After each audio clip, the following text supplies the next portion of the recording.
All right, let's get this set up here.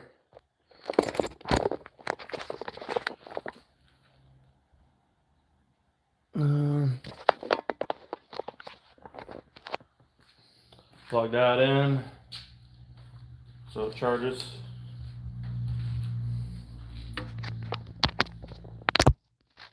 I'm gonna eat my dinner while we get people in here. Should be good right there.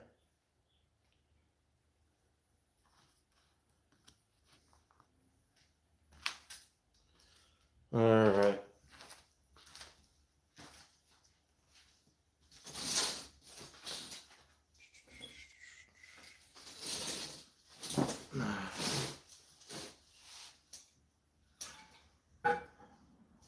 So welcome to another live stream. So this is live stream number 22.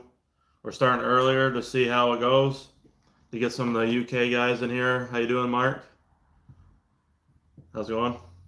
I'm gonna eat my dinner while I'm going live here. So it's dinner time for me. Just eating some cheeseburgers and some pasta salad. So cook some of these up on a grill.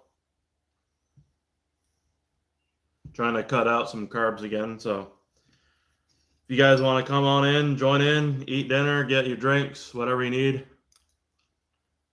And then we can talk after, and we'll get everybody up in here first and go from there.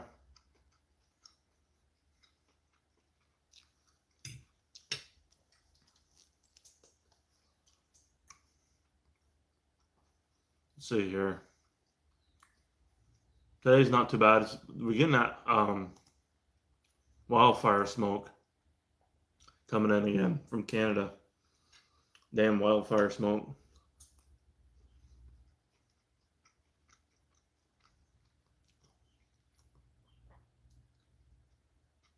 How's your week, Mark?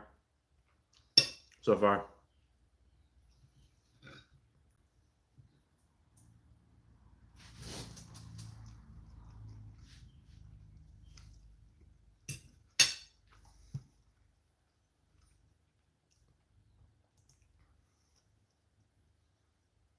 Mm-hmm.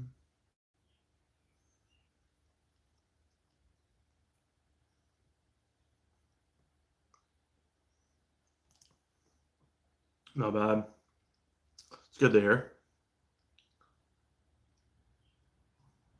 Yeah, it's fucking.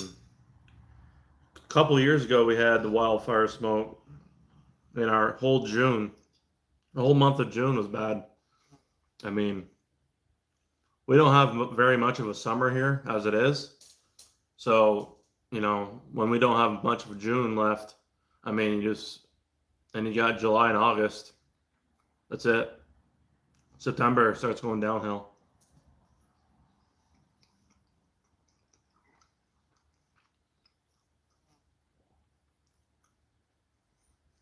I know in the South, you guys have longer, spring and summer and whatnot. But here we only have 2-3 months of, decent weather. Sometimes 4 months, depends. The first half of September can be pretty nice, and then it can get cold. I've seen October where it's a mixed bag. It can get snowy in October. Sometimes it won't snow until December or November. I've seen November be nicer in October, so it's so weird here, but we get those Indian summers, they call them. And but yeah, this spring has been pretty bad. We didn't have much of a good spring at all. Mostly rain, really. I mean, it's been a really wet year.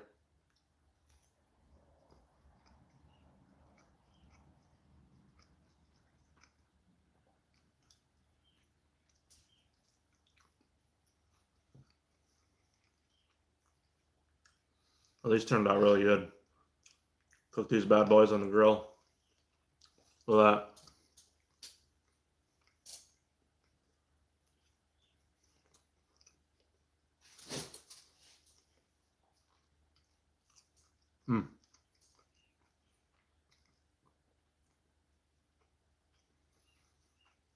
And I went to the gym. Me and fiance, we're going back to the gym again. So I went back to the gym last night. We were there until we went there pretty late, and but yeah, it felt good. I'm really sore today. I can't even bend my arm. Like I can't straighten it out. It's hard. It's pretty hard to all that soreness.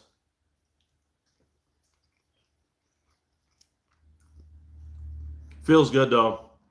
Once you go to the gym, I mean, it's a lot of dedication, but it does feel good going. Kind of hard to explain, but you just feel good about it, you know?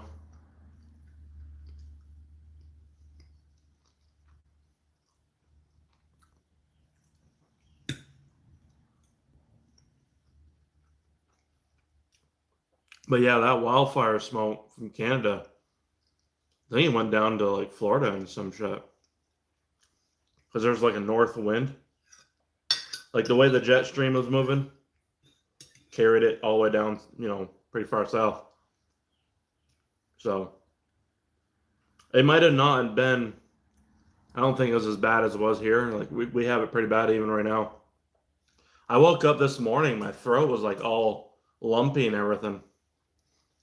I'm like, man, what the hell's going on? Is there smoke out there or something? Wildfire smoke is bad today. I don't know. My throat, it's good now, but I took a Benadryl. It felt like an allergic reaction. You know? Yeah, it's pretty bad up there too, huh?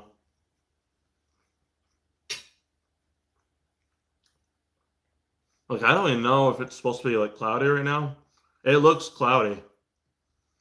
And that might be clouds, but I'm telling you, like, it's pretty bad. And I smoked up the whole, we got our grill right here. So I open up the door, cook on it, and it usually smokes up, blue smoke in the garage. So it's kind of smoke. It still kind of is smoky in here from that, but, everything should look pretty normal for the most part. Just let me know how it is, how the stream is. There goes that RS. There's an RS that goes by my house every day, just about. He lives like a couple towns over. So that's pretty cool. See an RS going by your place every day.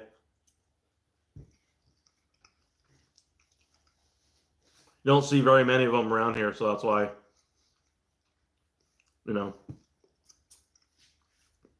there's not very many RSs. There's some SDs, but they're not like, highly modified.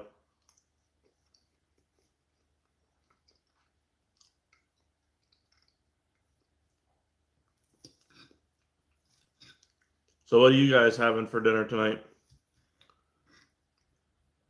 Oh, if you guys can, whoever's in here, if you can give the stream a thumbs up, that'd really help out with the algorithm. And, over there, everybody knows that we're live and it'll pop up in their feeds. Because a lot of people, like most of my subscribers, probably don't have, notifications. So it's always good to just get the likes in there. That way there, it kind of just pops up in their feed if they're scrolling on YouTube, and they'll see it and be like, okay, yep, he's live. Cool, we'll go in and join. That kind of situation.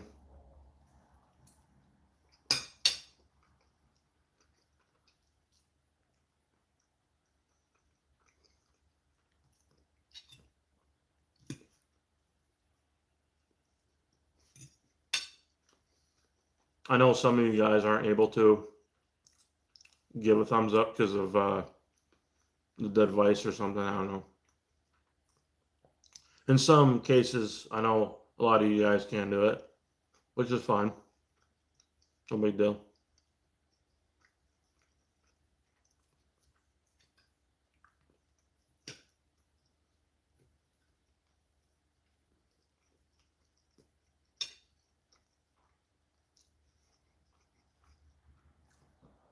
Good old orange juice.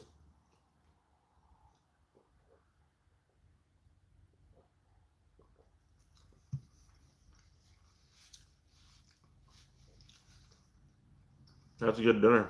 Really good dinner. Good old orange juice for the acidity. Kind of help break everything down. But yeah,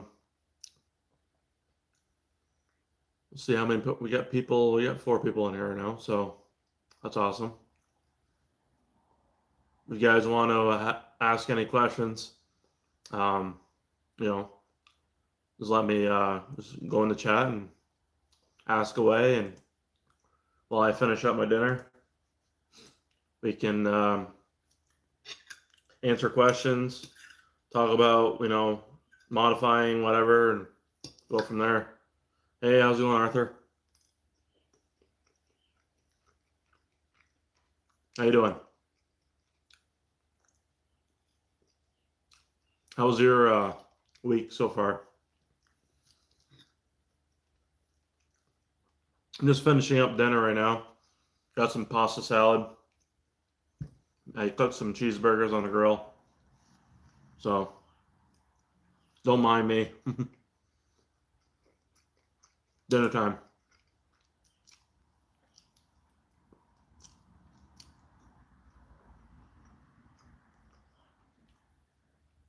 I figured we'd come in early. I wanted to come in early just to get everyone, you know, from, you know, across the pond, as I say, in the UK, to join in as well. So over there, it's not too late for them. So we get a mixed bag on the live stream. So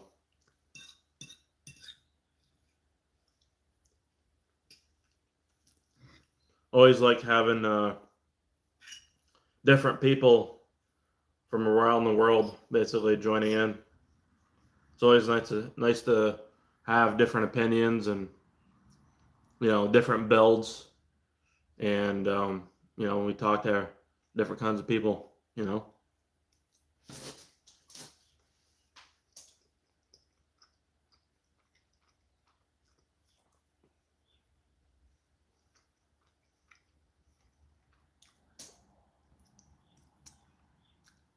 How you doing, man? How's it going? Just eating dinner. Just chilling out, eating dinner. And, you know, started up early.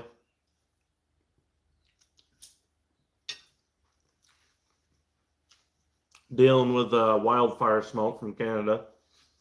I don't know where the fuck the wildfire smoke is up there, but I don't know where. Maybe some of you guys know, but I haven't really looked it up. But I woke up this morning and man, my throat was so bad. It was so lumpy from the smoke. Never had that before. Manitoba? No shit.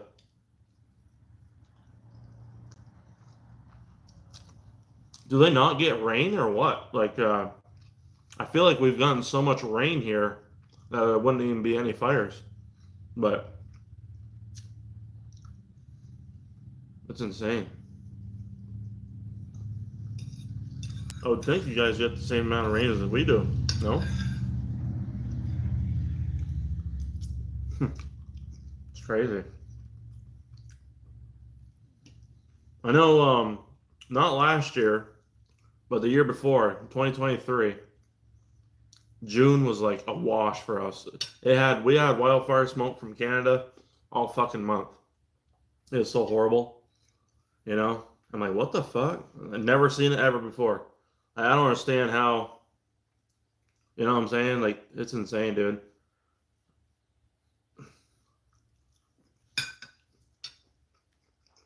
How is it all of a sudden Canada gets wildfires? You know what I'm saying? It makes no sense. When everything's so green and wet. It makes no sense. I just don't understand it, because it's not like dry like Texas or Oklahoma or the desert. It's not like dry. I would guarantee you, I agree with that. Most likely the government has to deal with it. I mean, think about it. I mean, other parts like California, they have this smog, and they say, oh, it's smog from cars. I don't think it's smog from cars. I think they're fucking spraying some shit in the sky, you know, and it's not good. So,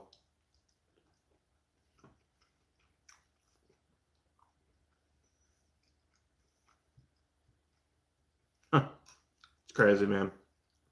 Yeah, you'd know more about it than we would because you live there. And a lot of the news that you get, we don't see, and vice versa. You know what I'm saying? Yeah, it's true. It's fucking true.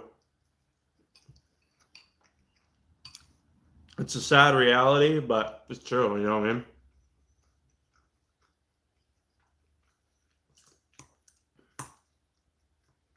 It's crazy. Good old pasta salad.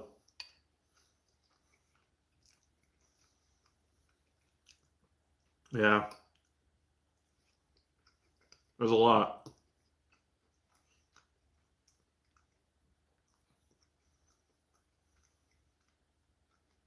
Test fit your drag wheels today.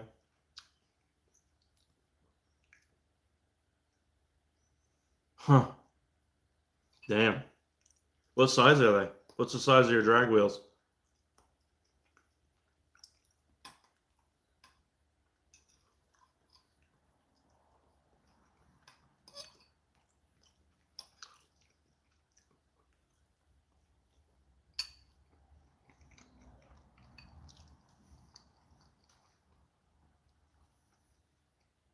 Oh yeah, this shit's awesome. So good. She does a good job. We cook some I cook some burgers on the grill, and I'm well, this is carbs here, but I'm not eating bread. This isn't a whole lot of carbs, but I'm going back to the gym again, trying to just get back into some decent shape and get some strength back. That's the pasta salad. It's so good. So can't waste it. This is like my favorite summertime food for the most part. This pasta salad, because you don't heat up the house when you cook it, or when you make it.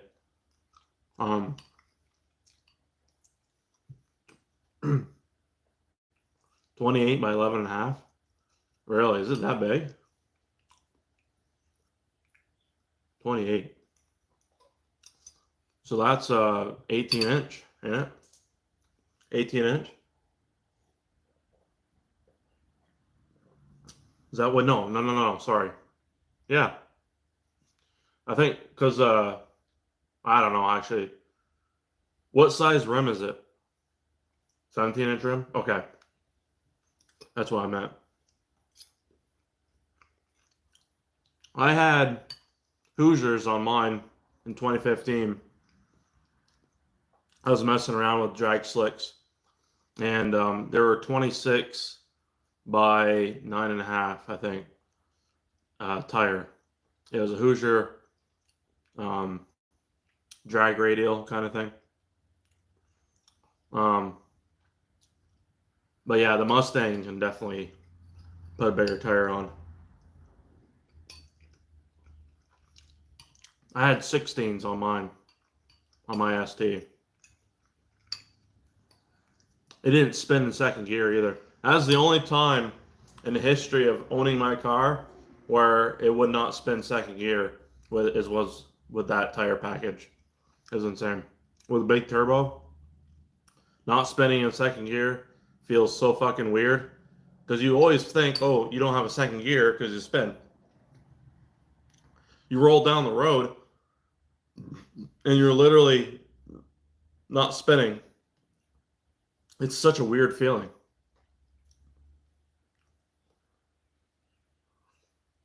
I have not. I don't know. What are those? RE71 RS? Oh, I never heard of those. Okay, so my Hoosiers were called, I think they're QuickTime Pros.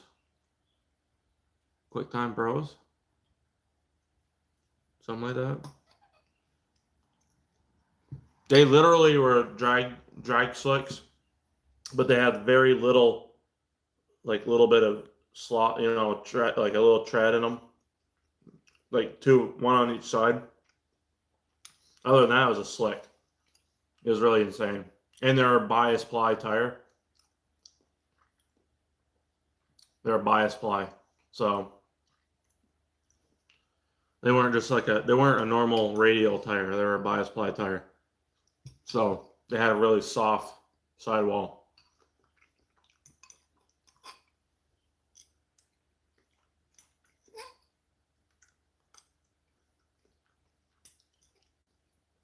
But I feel like that. I mean, I know there's other people that have ran those at Tire Package, and it's pretty damn good. If you can put a 16-inch on the front of your Focus ST with those tires, obviously run a better rim than I did. I think I ran some cheap sports tuning rims or something. They were really cheap rims at the time. And I just threw them on there and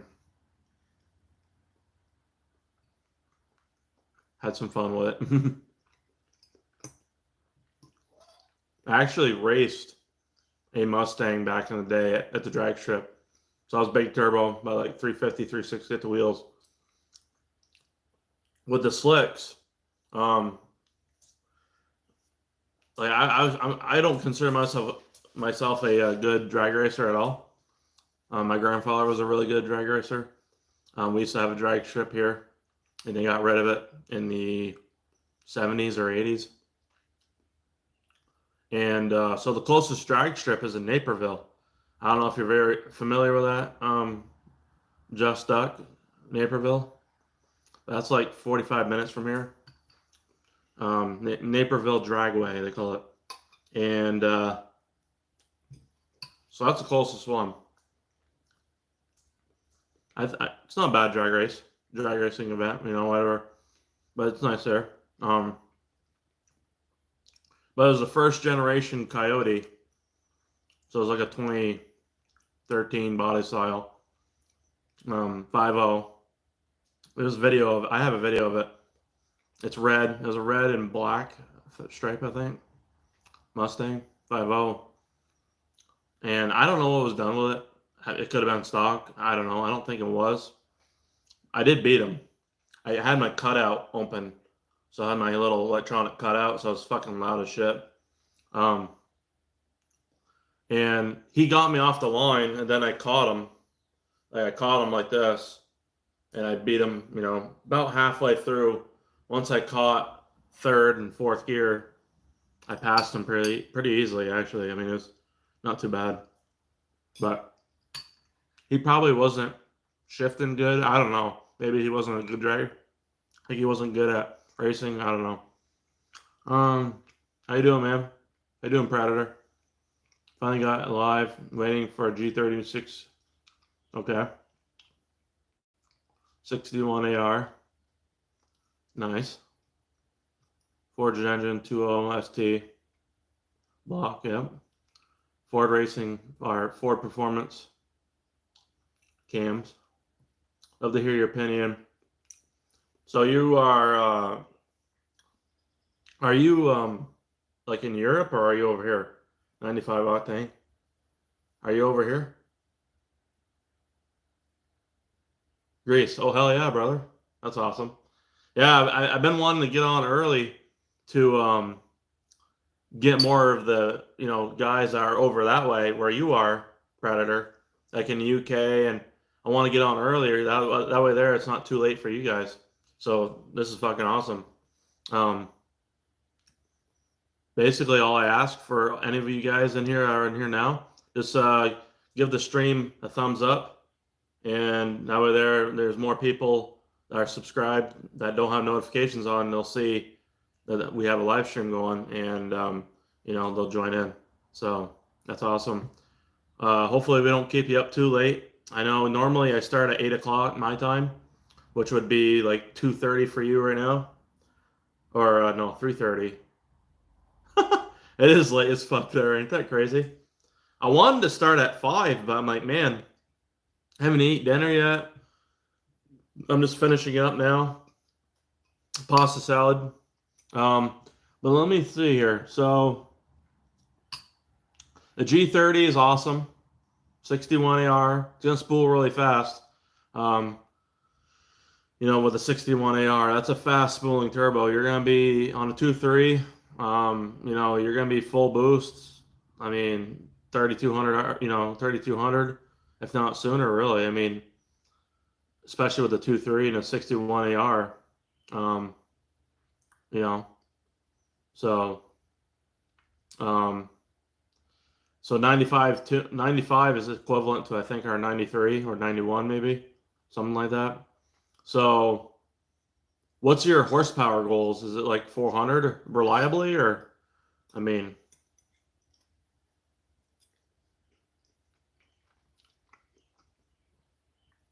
oh, no shit. Okay. Okay, 98 Europe is 93.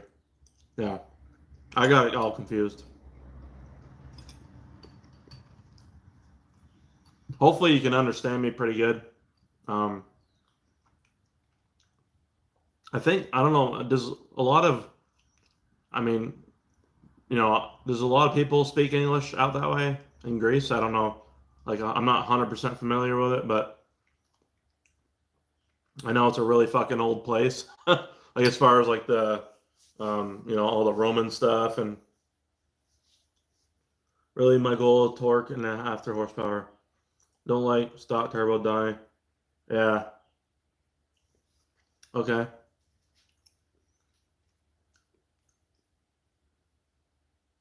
Well, with the 2.3, you're gonna have a lot of torque, so you gotta be careful of that. Good thing you built your engine, because with the 2.3 RS, the weak point on the stock engine is the rods, because they produce so much torque.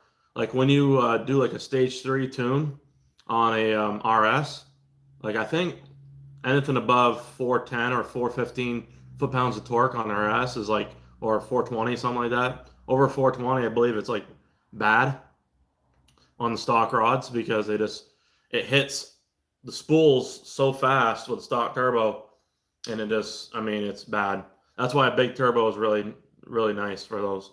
With Seiko rods and pistons, that's interesting. Yeah, nice. Are they the boost line rods, or that's what I ran on mine last year? Block 2.0 with dry sleeve. Yeah, you don't need the sleeves for the 2.0 block unless you're going past 700 anyway.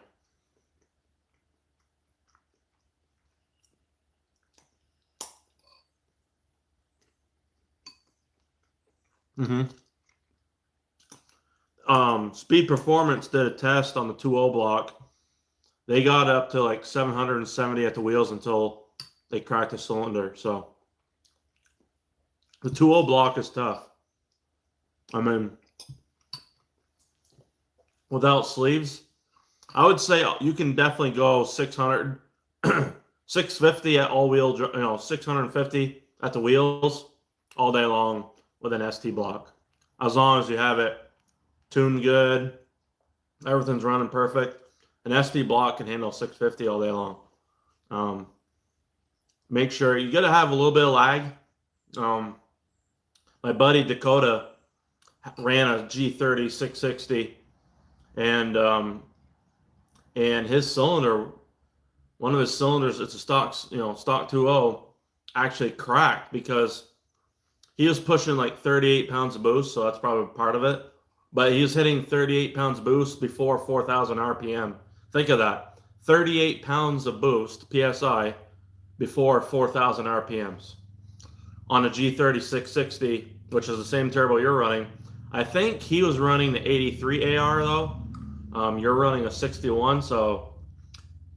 But also, he was a 2.0. You're a 2.3. He ran a 2.0. So there's that. I think the G30 660, it just produces so much power quick. You know what I'm saying? Oh, did you check? I haven't looked at the tracking at all. How's the tracking looking, anyways? For the Purge line.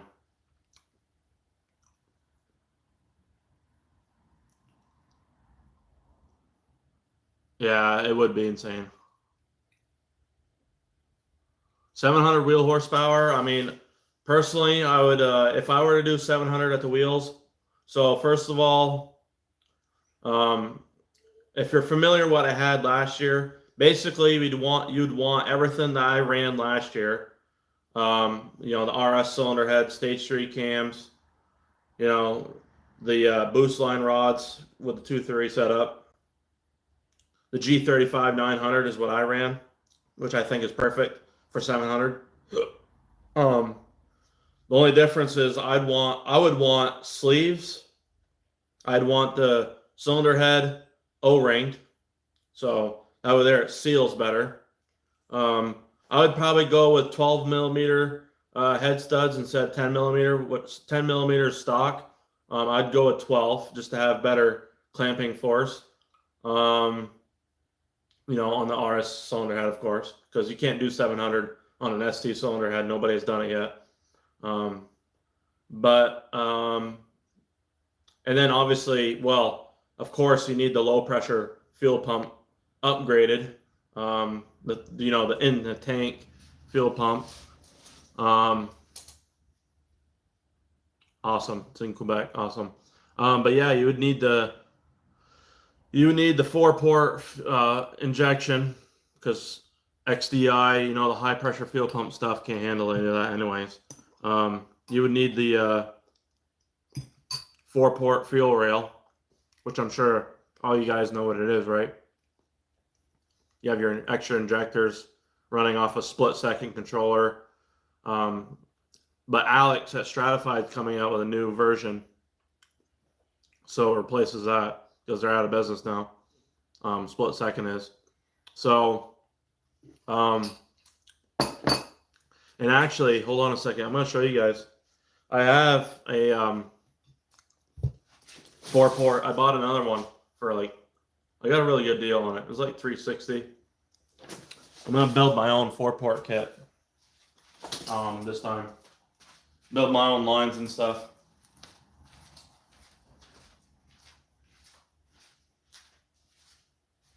But here we go. So this isn't all of it, but I'm going to show you guys. So this is my favorite, is the radium one.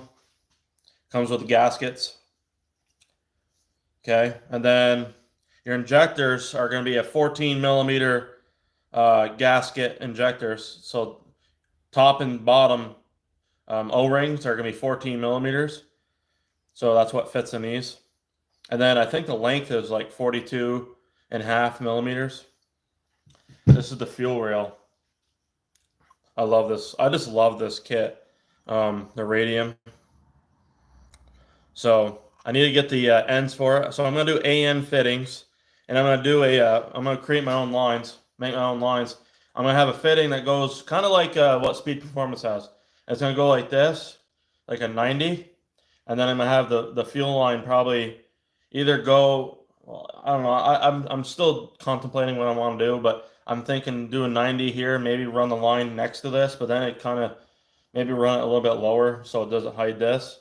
Or run it to where it has a, no, that ain't a 90, is it? That's a, the 90 would be straight down.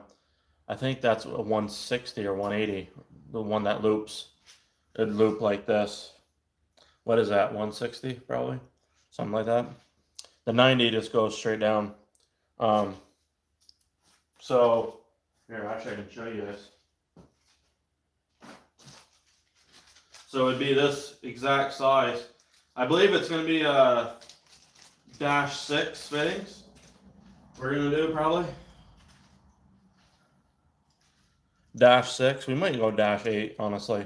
So it'd be like you know, something like this, you know, fits on there like that.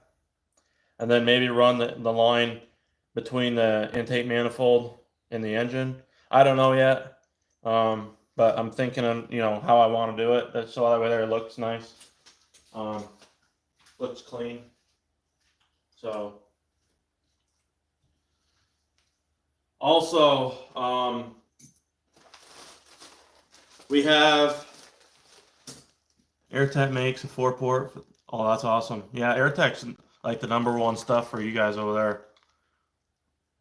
How hard is it to wire up? Not bad at all. I'm not really into like crazy on wiring, but I learned how to do it. I soldered all my connections, and it was really fucking easy, honestly. I have a video on it too. So it's all under the. So I have a playlist called the Focus ST Tuning Series or something like that, and then I have how-to videos, so you can check it out there too. I got 2 ready to go, be shipped out, Purge lines, custom Purge lines that I make. I shipped 2 of them out to Canada the other day. If anybody's interested, it's the group buy price is $260, 260 United States dollars. You know, I ship them using this, and you know, Just Duck bought one, and it's gonna be arriving with him probably a couple days, hopefully. So it's not too bad. He's in Canada, you know. I think I don't know, I've sold quite a few. I mean, I think I've gone about almost 20 people have bought these now. 20 people, something like that. I got 2 more of this batch, and then I got another one that's going to be finished up after. So if anybody's interested, let me know. Normally these are $300, but the group buy cost is $260. And if I could have gone lower with the price, I would have. But honestly, I'll be honest with you guys, the parts to make these are $200. To make one of these kits is $200. It costs me $10 to ship within the United States. And so I literally only make like $50. You know what I'm saying? Like I'm only making, and you know, I got to pay myself a little bit out of it, right? Obviously, because I'm putting the lines together. You know, I have it all ready to go. It's gonna be so easy for you guys to, you know, connect it all up and install it. It's really easy. It's made to, you know, you don't need instructions for this. You know what I'm saying? It's very, very nice. So, highly recommend it for anyone that goes with a, you know, upgraded turbo or built engine, because it comes with a higher quality check valve that can withstand over 50 psi. So very high. Also, a new addition to making these lines, I got a Wagner. I got this at Walmart. A Wagner. You know what the hell they call these fucking things? Jesus, I'm lost right now. Heat gun. It's a heat gun. That's what I want to say. So I got the heat gun because I was using a lighter before.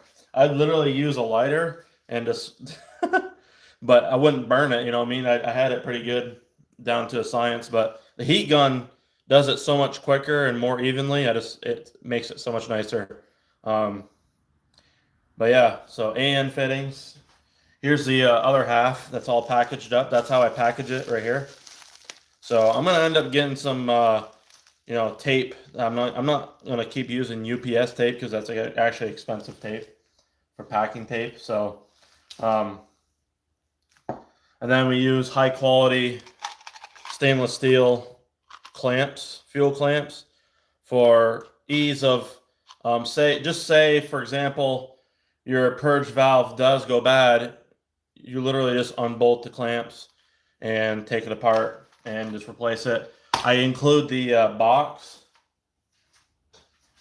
so I include the part number with the box in every shipment, so you know what part number you need to look it up. It's a genuine Hyundai purge valve. This is an upgraded version of what like what we have for the Ford stuff. So this is a better one. So really the biggest difference I've seen, I can show you guys.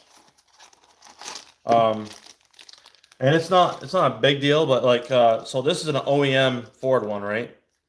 See, this is actually bigger.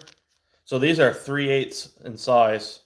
The Hyundai ones are a little bit like the outer diameter is a little smaller, which is fine, but basically I have to clamp the fuel clamps down a little bit more than I would if I obviously use something like this. But you know, this is obviously the Ford one, so it's a little bit different design anyways. But other than that, these ones are supposed to last longer.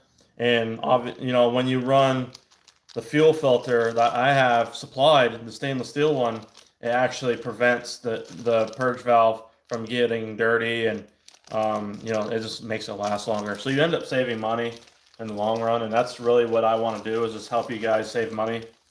Yeah, the cost of it up front is, you know, more than an OEM one, but if you're replacing these once a year or 2 or 3 times a year, you're actually going to save money, because, you know, I can't guarantee how long this is going to last, but they do come with a 1 year warranty, you know, from Hyundai. So there's that.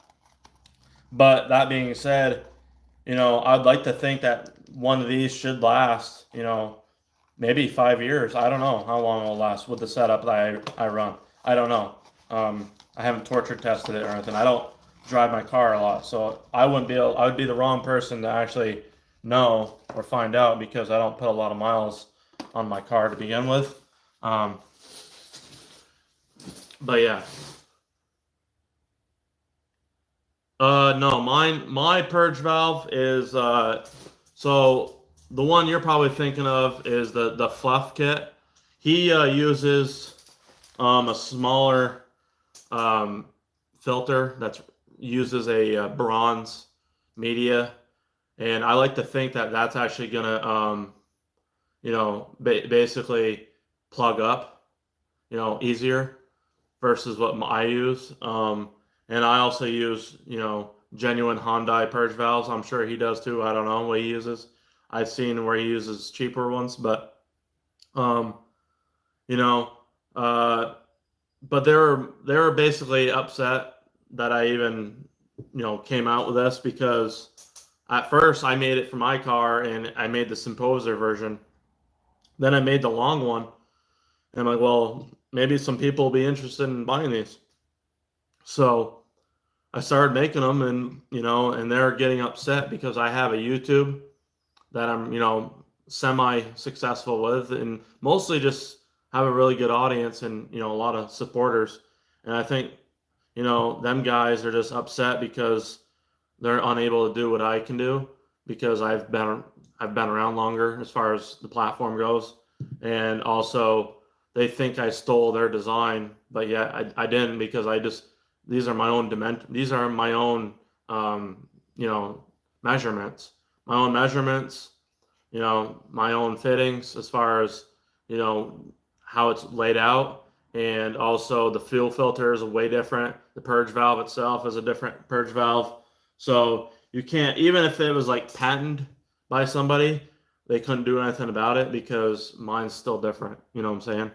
So that's kind of how that is. And, you know, I believe, like, for me, I'm gonna make the best if I sell something like this, I'm gonna make sure it's the best possible product.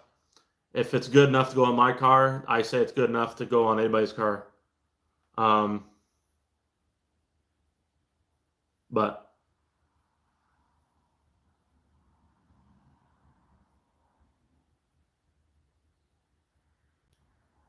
what are you waiting for, Bruce Wayne? Question mark. That's funny. Hold on a minute here. I gotta do something here. Um,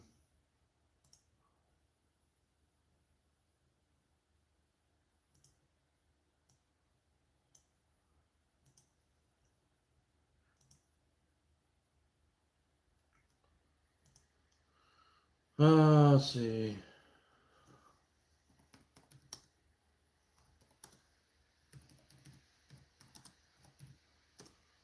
There.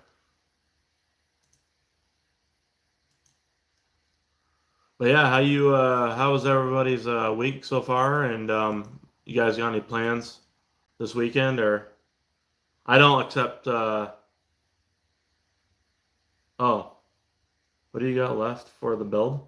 Like for my white car, I don't. I have a lot left for my white car to build. I don't know if I'm gonna have it even done this year, honestly. Um, I accept. Okay, so PayPal or Cash App. You can email me. It's actually pinned at the top. Is that orange ST? No, that's not. That's a Mazda. Oh, that's a Honda 2000. Um,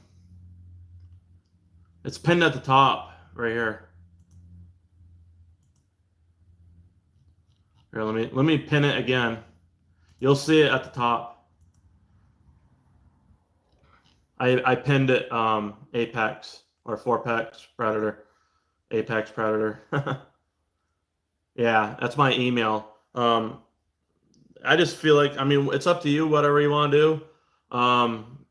I wouldn't. I just don't take. Yeah, the only thing I deal with crypto is I got a couple.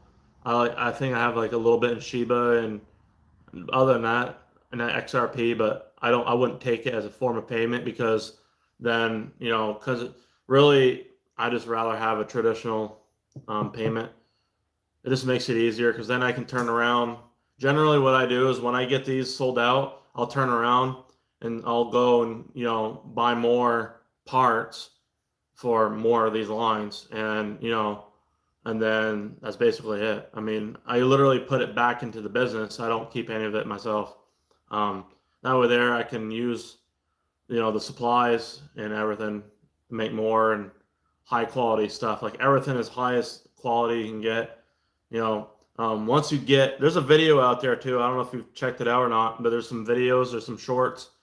I have people send me videos of the review of like how they liked it and everything, how easy it was to install. You don't even have to take your intake manifold off. You literally, once you remove I don't know if you've ever removed your OEM purge line, but once you remove that, you literally just have to feed this right here between your intake manifold. Here, I'll show you. So you got it connected to your engine, or your cylinder head. You literally just feed this through and connect it right here. Okay, and that's how it sits. I've made some modifications to the length. So right now we're on version 2 of this line. So I've made some modifications to the line via feedback by a couple guys to make it work with the radium catch cans and near the high pressure fuel pump, and just make sure it fits the best possible way. So now I feel like where everything's at right now, these are going to be, it's basically almost perfect. So yeah, so this section has been actually shortened, and then the other end where the purge valve is, because your purge valve is going to sit farther back kind of on the corner where your vacuum pump is. So you just take your harness for your connector and connect it, but your purge valve sits there, so it's not actually locked into place from that grommet on the side anymore. You just get rid of that and that bracket, and it kind of cleans everything up. That's the whole point of this too, is not just performance, saving you money and longevity, but also how it looks, the ease of install and uninstalling because of the AN fittings, and but also just fucking cleaning up the engine bay. You know what I'm saying? So it's just a lot better look. Yeah. So that's kind of that's my best way of explaining it. I'm not trying to, like I said, I'm not trying to make money off these things. I really don't make much off them. I'd rather just sell them to you guys. That way you benefit like everybody else does. You know what I mean? In the best possible way. So, what I got? Okay, so the white car, I need a clutch for it. I'm gonna need to get a clutch. I don't know if I want to get a ACT clutch or South Bend. I don't know yet. Obviously I need to finish up that 4-port aux fuel set up. So I need the lines. I need to get some turbo lines made up. I gotta make my own turbo lines. I got my turbo right there. That's the one I can use. That one right there, I'd run with my RS cylinder head because I already have the manifold adapter made for it. So, you know, that's a 1 of 1 on the planet. So for that kit, so that's an option. I really want to try out a precision turbo, the next gen PTEs. Those can make a lot of power. I know precision turbos like hold a lot of records in drag racing and whatnot, and they're pretty insane. So I'm thinking going with a precision turbo next. Okay, buddy, I'll check it out right now. I can multitask pretty easy. So, but yeah, precision turbo. I don't know what you guys think of precision turbos, but yeah, they're not water cooled. So you gotta think, okay, so if a turbo is not water cooled, it's technically not probably gonna last as long. But sometimes that's not the case as well. It is air cooled and oil cooled. So shit.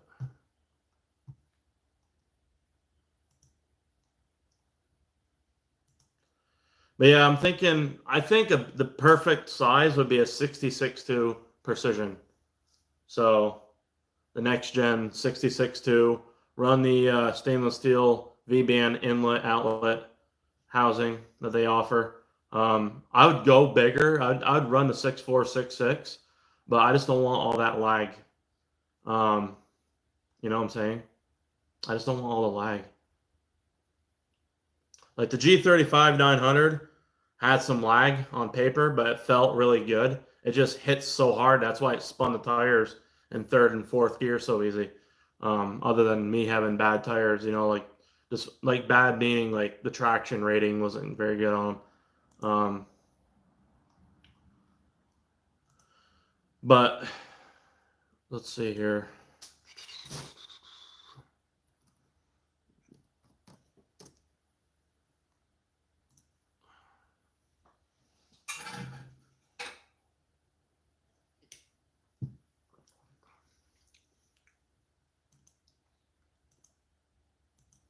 So when does the delivery get there? If it's in Quebec, it should be, well, okay, tomorrow's the weekend. They ain't gonna deliver on the weekend, I don't think. It could be Monday. I bet you it'll be Monday, unfortunately, but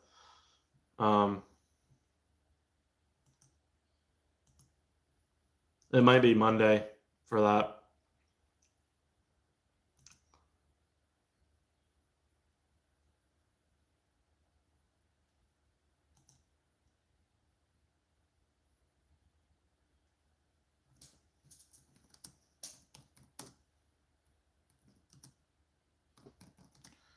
Let's see.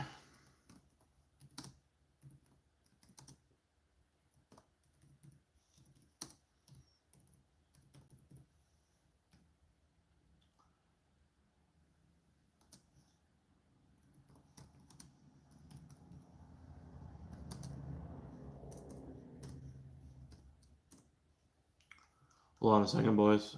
Just responding to an email by is it Panos? I might have said that wrong. I'm sorry if I did. Panos. And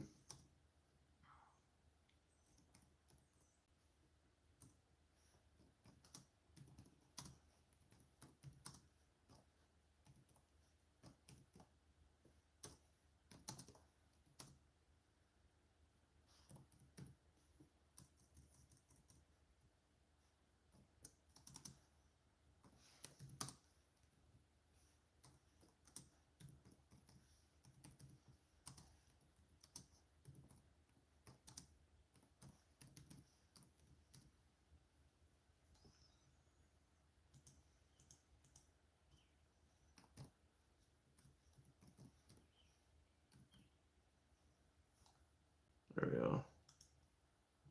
I just responded to your email. So yeah. Pain. Pay or Panos? Panos? Hell yeah. I just responded to that, so you should have that pretty soon. And but yeah, you have a really awesome build, man. I mean, you probably have like one of the fastest ones in Greece, right?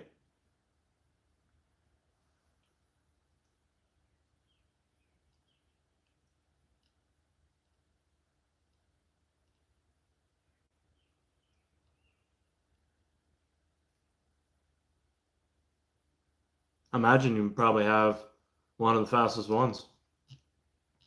There are 11 total, just two with an X2, no shit. Yeah, Montreal for me is only 1 hour. Um, just duck. No shit, really. It sucks. In a way, it must suck modifying cars out that way because where you are in Greece and stuff, and even the UK, I mean, they got Mountain too, and you guys got AirTech. But the thing is like you guys can't make like huge numbers like we can. Um, you know what I'm saying? So like you're kind of limited because of the aftermarket stuff, and they have so many restrictions. Yeah, I'm in Vermont. Yep, Vermont, a state where you don't want to be. Even though it's probably not much better up in Canada because it's cold as fuck up there too. Um, and I'm sure the weather is not very much different.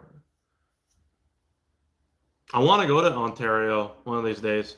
Um, I actually want to go. I don't know if you know arm wrestling much, but Devin Larratt, he's like the #1 North American arm wrestler, and he lives in Ottawa, in Ottawa, Canada. Ottawa, well, actually, Ontario is different. That's Ottawa. Yeah, Ontario is separate. Never mind.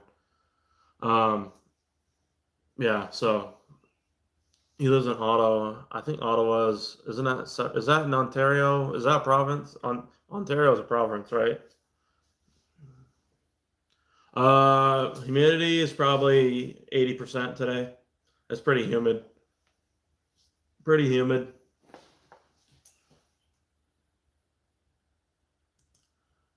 Yeah, yeah. He's a special forces.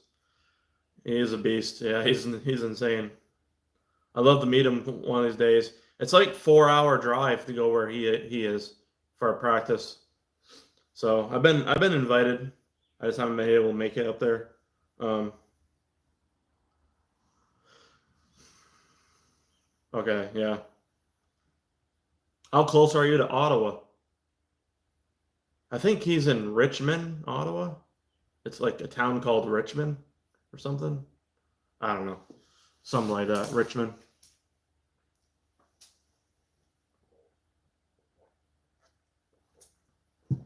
Really? Oh shit. I'm 4 hours. So are you farther west? I don't really know. I didn't really pay attention to where you were on the map. Actually, you probably are closer east, right? You're closer to me, I think. Pretty sure you're closer to me. I don't know. Um.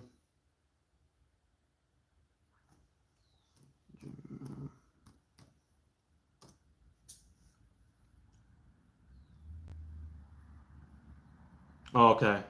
I've never been to Toronto. I hear it's all right. Pretty nice. Maybe. The fuck? Oh, come on, dude.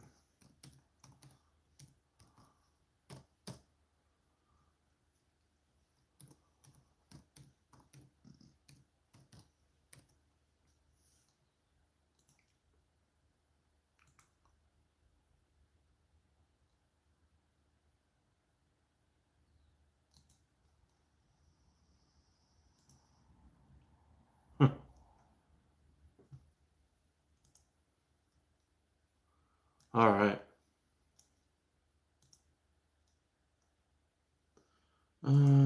It's a shithole. Yeah, Montreal is pretty insane right now. They got like so much road work going on and whatnot. It's insane. Okay, that's cool. I'll send the request right now. Pano over there. Yeah, so 290 would be the total for that shipping. Okay, so 40%, you're not gonna get charged. You shouldn't get charged 40% because it's gonna be marked as a gift. So that's what I had to do for the Canada. It should work for that as well. So you won't get charged for customs because as long as it's marked as a gift, you don't get charged that 40%. So you should be fine with that. We're gonna mark it as a gift. You know what I'm saying? I'm only allowed to do it so many times per country, so obviously I can't sell like, I don't know how many, I don't even know what the limit is for a gift in certain countries, but let me okay, let me copy that. But hopefully you understood that. Okay. Yeah, construction's insane. And the thing is, they take so long. You know what I mean? It's not like, oh yeah, we're getting it done and it's done in 6 months or whatever. No, it's like it's a huge mess all the time. You know what I'm saying? So they don't get it done fast enough. Yeah, gift. I'll just say it's gift. That way they don't have to know what it is. I think I'll just put like Purge line or something, or car parts or something like that. Purge line or something. I don't know. Hopefully you guys aren't too anal with the emissions things, because otherwise I might have to say something else other than like Purge line. But I'll just put gift and I don't think we're a normal country either, but I mean, I understand what you're saying though. You know, I got what you're saying.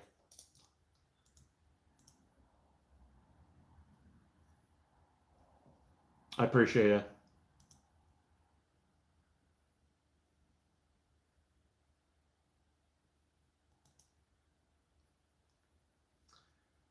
Get email, boom.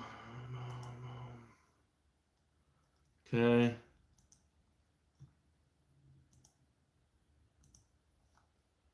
Five, 8, 9, 5, 8, 9.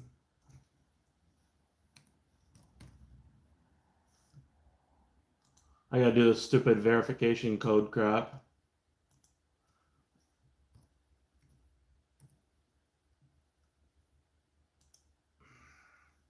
Trust me, us rules are perfect normal versus Greeks, we are champions. Huh. Oh, shit. Okay. I'm gonna do it as I'm gonna do it as friends and family. So when you get it and you go to paid for it, just do friends and family. That way they're I mean it's up to you, but I just rather not get charged that extra 10% by PayPal. But if you want to do it, we can. It don't matter. Honestly, it's no big deal. But obviously, I'm not gonna scam anybody. I'm not. That's not how I am. Okay. So 290.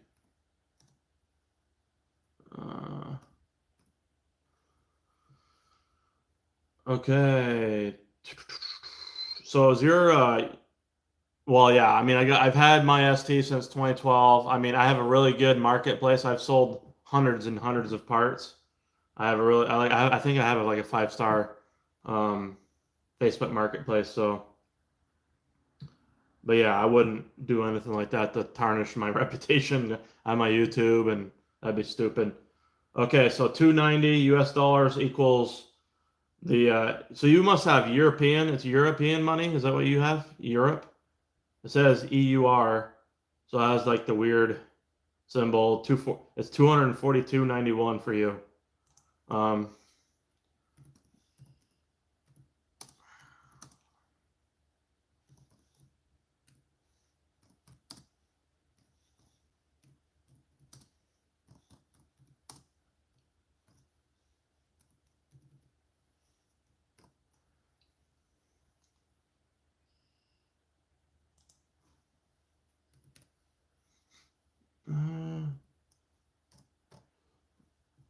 Yeah, that's why I like cryptos more, because I have US dollar. Oh yeah. Huh. That's interesting. Oh, no, no, no, no, no, no, no, no, no. Request. There we go. There we go. Should be good. 290, boom. There we go.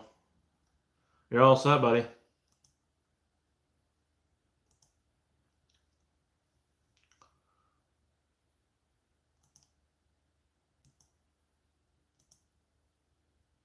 Yeah, the AirTech stuff. That AirTech stuff is high quality stuff. Um, their manifold. I mean, their intake is pretty nice. I like their intake. They have AirTech intake. So I just got an intake tube for the black car here. If you guys want to see it, I have it all waxed up and everything. It's nice. It's not fully waxed, but it's a lot nicer. I can show you guys.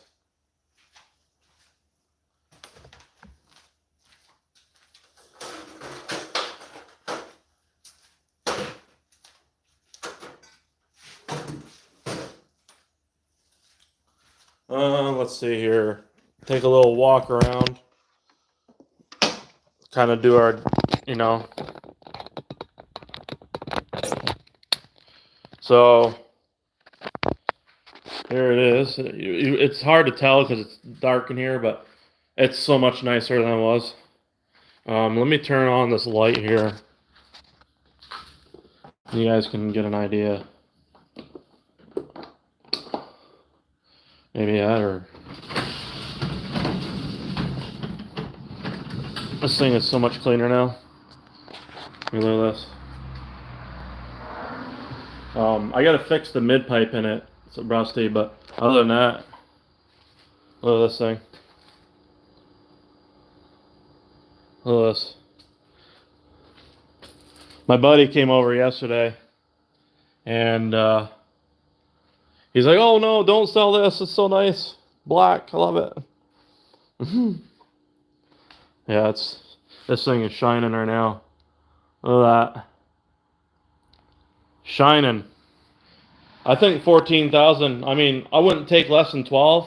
I'd honestly sell it for 12, but I'm asking 14 for it. But I mean, with a built engine and how I built it, honestly, I think it's a really good asking price. It's just missing the big turbo. But I have a intake tube from Steeda. It's like 150 bucks. So that's coming, and that's gonna be part of the best mods for your money 2025 edition. So basically, everything that I've done right here is on this car. As far as all this here, I got I got a RS airbox coming. Got all that stuff. And then the catch can. The exhaust has already been on that car. I got the CV fab. I don't have the CV fab downpipe because I've had the other downpipe at the Arc Enemy. That's the other option. If you go big turbo, upgraded purge line, and then upgraded intake pipe. So I'm gonna be doing that. So yeah, look at this thing. Then my plan is if I get rid of this, then I have some money to put into this to get it done sooner. So that's what I like to do. I would love to have both of them. Honestly, I would love to, but it's like I don't have a big enough shop.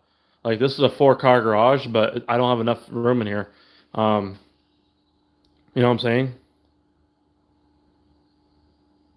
The whoosh downpipe is, well, okay, the CV Fab Callus downpipe is only like $190 or $200 before the discount code BB5 at checkout. And honestly, I think the CV Fab one is the best one for the money because, I mean, if you can't go through CV Fab, then, I mean, obviously try to get somewhere else. But, yeah, this thing is so nice.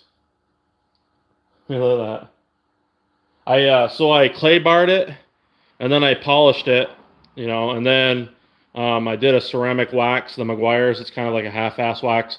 I'm gonna get the Meguiar's Ultimate Car Wax and just do the whole car. That way there, it's all done and it'll be nice and smooth. It is smooth right now, but it's not like fully done yet. So,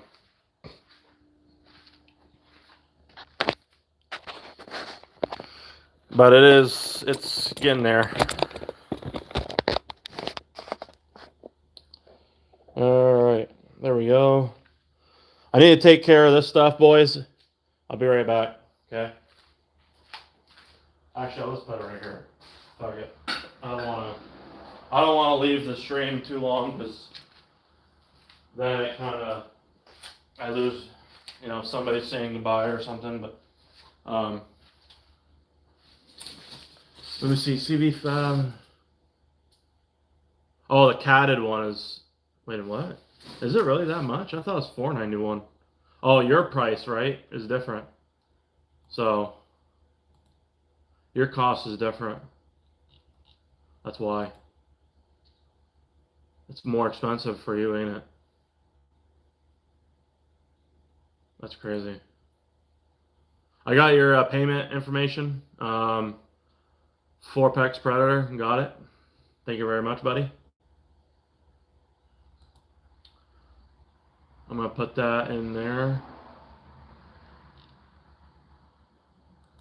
I'm gonna transfer that over to my account, so that way there I can get that shipped out for you, and we'll be good.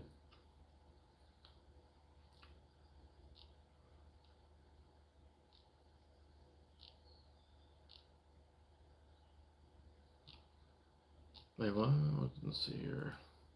Check the whoosh one and see. Okay, hold on. Yeah, let me look. No.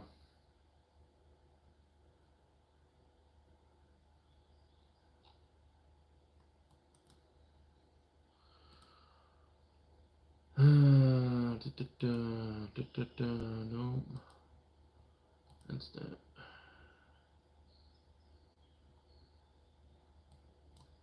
There we go. There we go. Sweet. Cool, so now we got one more left. So I'm gonna write his information down.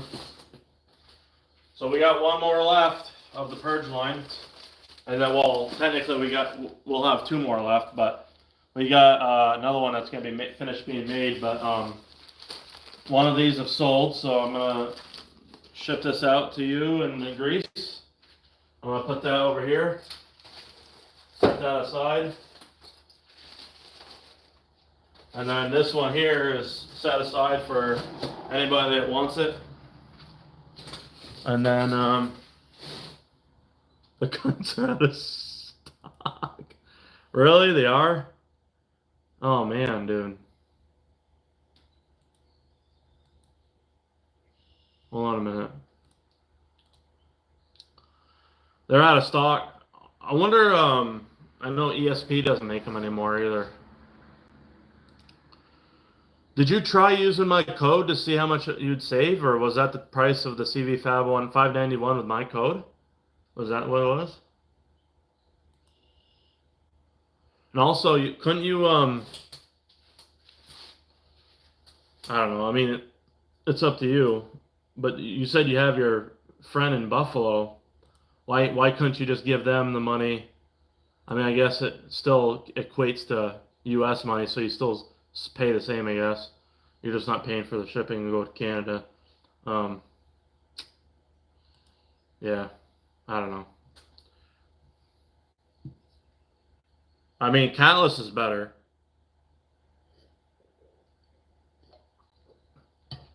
Yeah, for sure. Yeah, do that. Just keep the catted stock downpipe for the inspection or emissions, whatever bullshit, and then get a catless one for your performance. Because I mean, turbos don't like cats. Like a turbo wants the maximum amount of airflow that it can get, pushed out of the exhaust. Like the faster you can get rid of all that exhaust air or exhaust gases, the better. So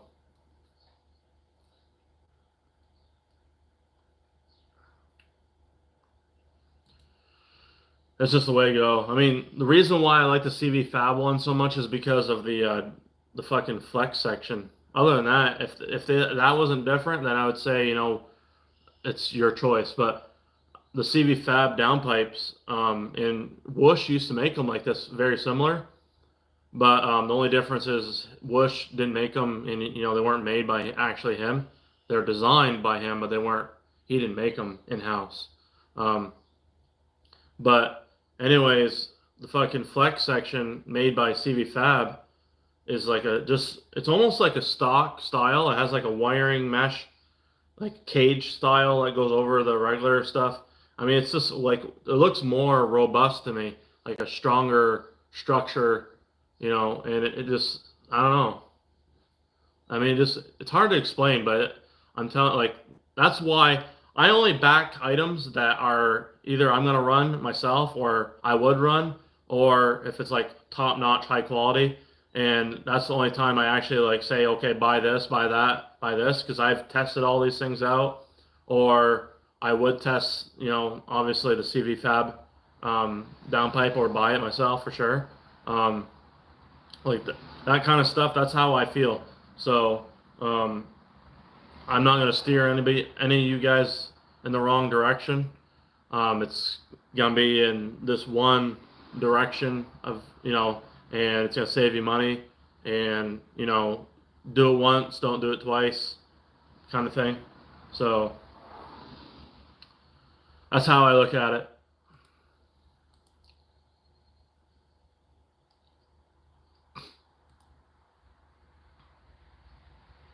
Well, I'm going to shut that light off. I was ever not drawing too much electricity.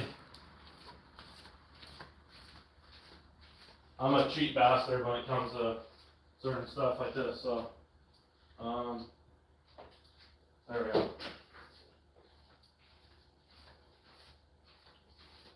We don't want to draw too much, because my garage is currently set up on a fucking just an extension cord, and I don't want to run too much power. Yeah, it's in the it's right here. It's pinned on the top. Just duck. It's in the pin, the white section. But yeah, my garage literally runs off a fucking extension cord for the power. So I have this light, that light powered, and then I have. Well, actually, you know what? You know what's interesting right now? Hold on a minute. I didn't set it up properly. Hold on.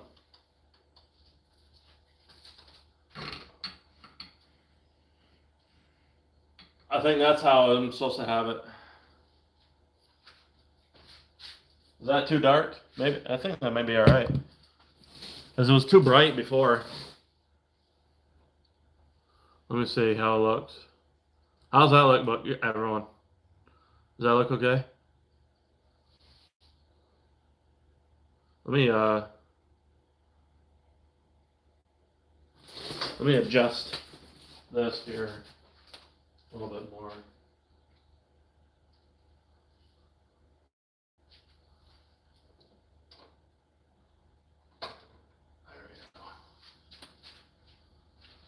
There we go. That should be good. I think we're good there. That should be good.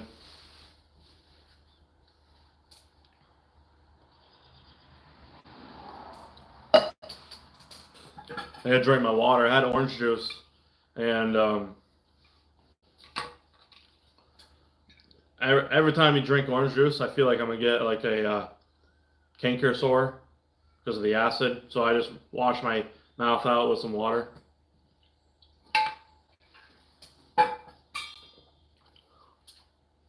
So,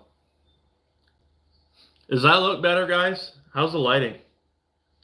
Do you like it like this better, or do you prefer Like I feel like when I have this light on, it has like a beam of light that comes down and it's almost too bright.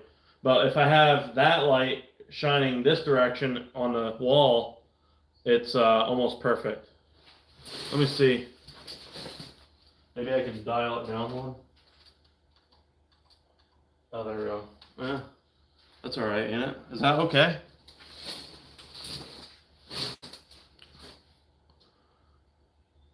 Okay, not washed out. That's why I don't want to be washed out with too much light. I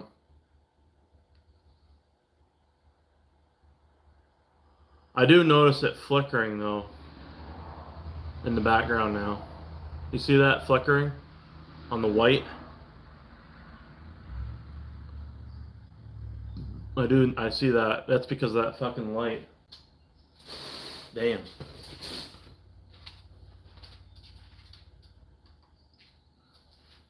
I wonder if I don't know, let me see. Let me try this again. See how this looks. How do you guys like it like that? Is that too bright? Actually, really, I mean, I could probably have it. I could almost have it without that. Yeah, it's almost too bright, ain't it? That's too bright. Is that too bright? I just want to make sure. Okay. I just didn't want it like flickering. Because with that light, when I used to have it behind the camera, shining this direction, it literally, the whole screen, I'd look over after, and the whole screen would like flicker. Like the blue and everything would be like flickery because there's so much light.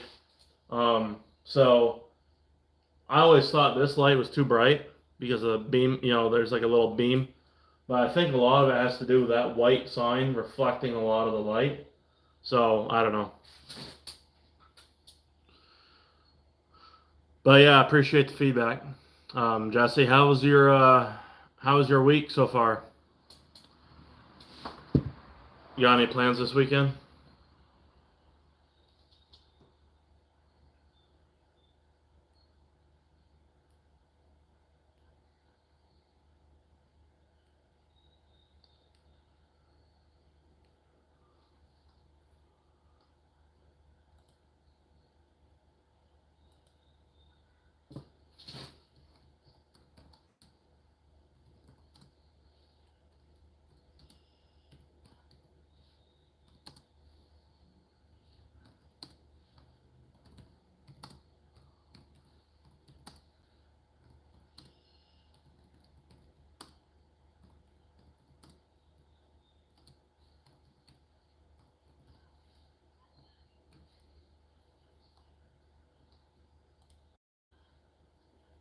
Pretty good, just chilling. Got a family reunion Saturday. Fiance side, nice. Those are always, I mean, sometimes family reunions are nice. It depends. But sometimes I feel like they can be awkward too, especially if you don't see your family a lot. You know what I'm saying? So, but yeah, that's awesome. So congratulations, Panos in Greece for purchasing a Purge line. Appreciate it very much, buddy, and hopefully you have a good night. Have a good rest of your sleep. I'm sure you're gonna be going to bed here soon because it's late there, and I'll email you there, and I just want to make sure like the address is there. Obviously you sent me your address, so I just want to make sure everything's good before I send it out. I'll make sure.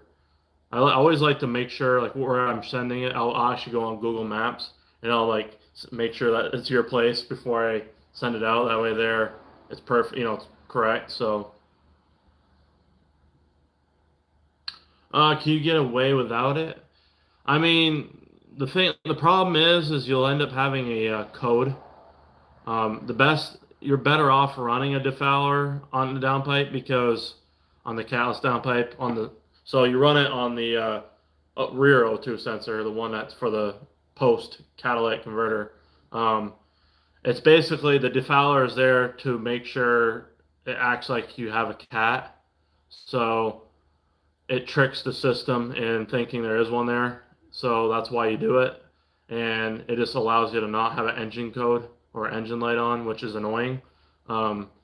So personally, you should get one. Not anymore. They used to be able to. They don't. They're not. I think HP tuners you might be able to, and somebody else maybe knows a bit more about this than I do. But I believe on HP tuners you still can, but on the Cobb you can't. They're not allowed to do it anymore. They used to, but I think before 2022 or 2021 they could. But the fucking EPA in the United States are ridiculous, and so you're not allowed to do it anymore. The tuners aren't allowed to do it. They're not allowed to touch anything as far as emissions go. As far as the emissions controls, they're not allowed to touch it or modify it in the system. So, unfortunately, I remember in 2015, you could, like when I first had my tune done in 2015 by Alex, yeah, you could have it disabled. Yeah, get the 90-degree one. It should come with 3 inserts. Get that, and usually everybody runs the medium insert. That's usually the go-to one, the medium size one. So I'm sure that's probably what. And then make sure the defouler is facing in the direction towards your turbo, an upward direction. So your downpipe is like right here. Your defouler is facing this direction, and this is your turbo. You want it facing that direction so that way there the moisture drains down into the downpipe.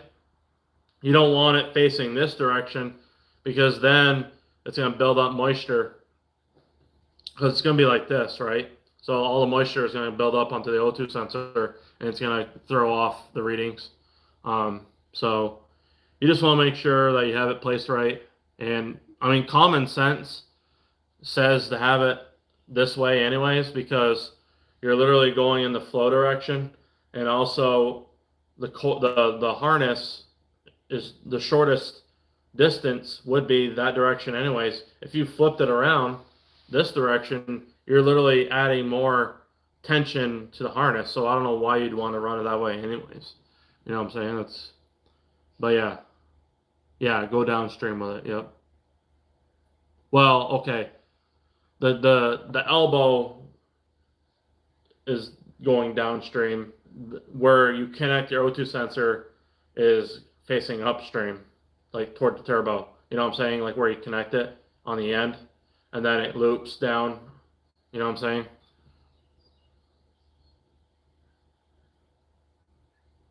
I might end up making a short video on that. That way people understand that better. I haven't done one yet. I feel like it would help probably some people. I have to get another one though. But yeah, it's pretty easy. It's really just common sense. I mean, it's not crazy hard to install. You want to install it while the turbo. I feel like you want to put that on after you put the downpipe on, because I feel like it's harder putting it on than installing the downpipe because of the room that you have in the tunnel section to put it in there. I think you can do it, but it's just gonna make it a lot harder to put the downpipe in there because of the extra space taken by that defouler. So I like just putting it on there after it's installed, get everything all clamped up, nice and tight. I'll put it on there, get it in the direction. I'll get an adjustable, a medium-sized adjustable like this right here, and just snug it down really good, nice and tight. And then get your O2 sensor and unplug your O2 sensor on the harness end, and then screw it in, and then tighten it, and then connect it. That's what I like to do. Yeah, facing downstream, yep. Yep. I mean, the main O2 sensor isn't the catalytic converter one anyway. Like the secondary O2 sensor isn't the one that controls the air fuel ratio or nothing. Like that's the front one, the upstream O2 sensor. That's your wideband O2 sensor. That's what controls your air fuel mixture and you know tells the ECU what's going on and all that. So that's the one where it matters. The secondary one is just for catalytic efficiency. That's all it is. I mean, it's literally telling your ECU if your catalytic converter is running efficient or not. So on the black car here, I have a catalyst downpipe with a defouler on it as well. So no engine codes. It does have, it still says not ready, but I gotta drive it more. So I really don't even want to drive it now because it's so clean and it's a black car, so they're a pain in the ass to clean. But I mean, I'm planning to sell it, so I really just rather just keep it nice and clean. But if I did keep it, I'd throw a bigger turbo on it though. I'd probably put like a GTX 2867 Gen 2 on it or something like that. Something simple and sleeper style. No wastegate, no external wastegate sounds. Something like that. Kind of keep it nice and sleek, you know. So make like probably 350 at the wheels with it. It'd be plenty. Plenty of power. If I kept it, that's what I would do. But I don't really want to keep it because I'd rather put all my attention on my white car, and that's just what I mean. I've had the white car for 13 years, so let's see here.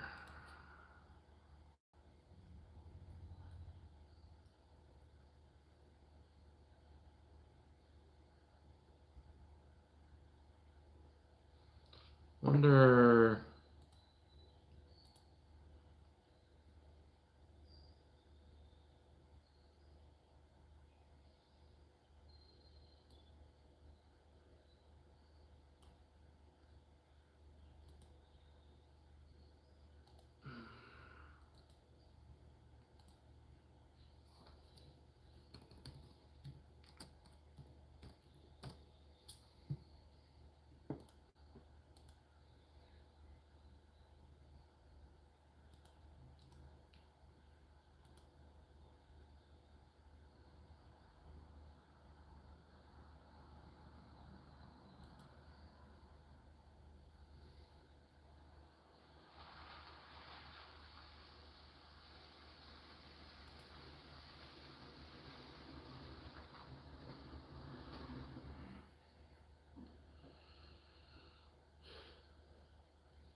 Hey, Pano, or wait, what is it? Pano says, "Are you still in here, buddy?" I'm just curious. If you're not, that's fine. I don't know what the hell. What is Miaouli? Is that the town or is that your last name? I'm just kind of confused. Is that your town? Oh, that's your street. Okay. Because I looked up four. So is it four Maya Alawi? Oh, I can't even say that. Because I see the four there. So is the four your street name? Is that what that is? Okay. Do you have an apartment number or is that like that's it? No apartment number or unit number, nothing like that? Second floor? So does that automatically, so this address, does that automatically know that you live on the second floor or, because I mean, I would have to know, I'd have to put that in to know that, you know what I'm saying? I just want to make sure it goes to you and not to somebody else in that building, you know what I'm saying? That's all. I just want to make sure. Oh, okay. Okay, so names. Okay, so they're gonna know it's you by your name. Okay, that makes sense. All right. I'm gonna make sure. I'm gonna write this down so I don't fucking forget that this is a town or street. Um, so should I have your street name and then the number, or the number then the street name? Because you have your street name and then 4. So I just want to make sure. Like here we put like like for here we put our street number and then the street name and then the town, um, state, and then obviously USA, zip code, whatever. Do you have a zip code on here? Is there wait, 56123? Is that your zip code or area code? Is that what that is?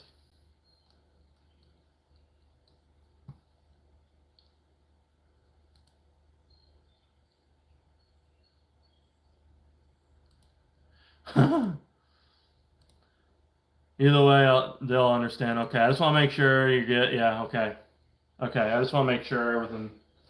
Like you know what I'm saying? I want to make sure that when I send these out, especially to other countries, that you're gonna receive it. You know what I'm saying? Because I don't want you or anybody else to think I'm gonna scam you, or like we're gonna make sure everything's good here. So, like, I did the same thing for the guys in Canada. I do the same thing most of the times. I do it for anybody in the United States. I'll literally look up the address to make sure it's good on Google Maps. I'll see, okay, yeah, this is your place, cool. There you go. I just gotta write this down. Hold on, I gotta find my paper here. Where is?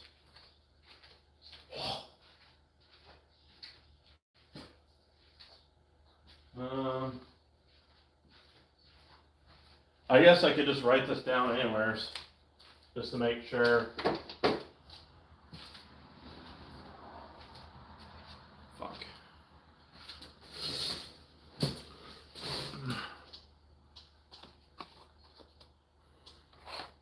Okay. I guess I'll just write it down right here. So I'll just put your street.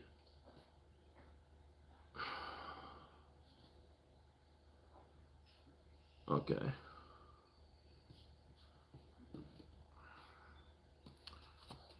Yeah, I'll just write it down over here. I just want to make sure I get everything proper here. So that is. Wait, you're on an island? Is it? Greece isn't an island though, is it? I didn't know Greece was on an island.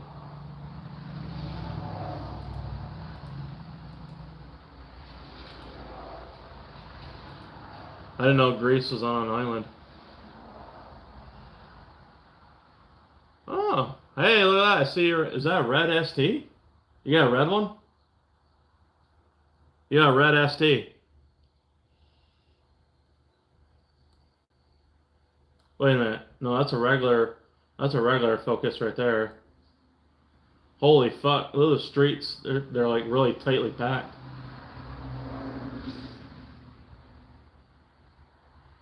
Oh my god. Just to clarify, that's my parents' address. I'm on house move. I'm living. Oh no, you're good, brother. Hey, listen. You don't have to be embarrassed to live here with your parents. You know, times are tough right now. It's expensive to fucking even buy a place or rent a place. So I understand. I'm not gonna judge anybody. You know what I'm saying? So yeah, that's cool. So it's got like the light. Okay, so that is the right place, right? Try fish. Hey, buddy. Have a good night, buddy. Have a good night, Jesse. Appreciate you stopping in here. And if anybody hasn't already, make sure to like the stream. Give it a thumbs up. Smash that like button. But yeah, appreciate it.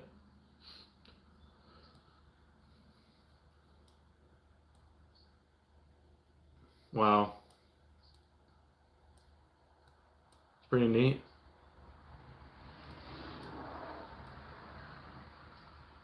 That's like a white and like light green. Is that green? Light green?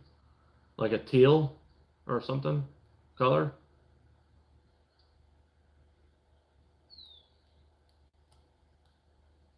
It's pretty neat though. You guys have what is that? Chevy Spark, Toyota. You got some Toyotas out there. You got some normal cars. You got Volkswagen. You know, a lot of older vehicles.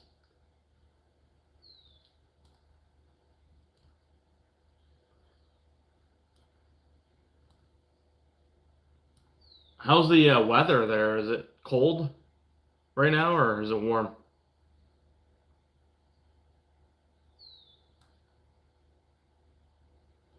So that's it. That's it right there. Hell yeah. But if you check older maps, I have my older 200 SX there. 35 degrees Celsius. Okay, so that's pretty warm, isn't it?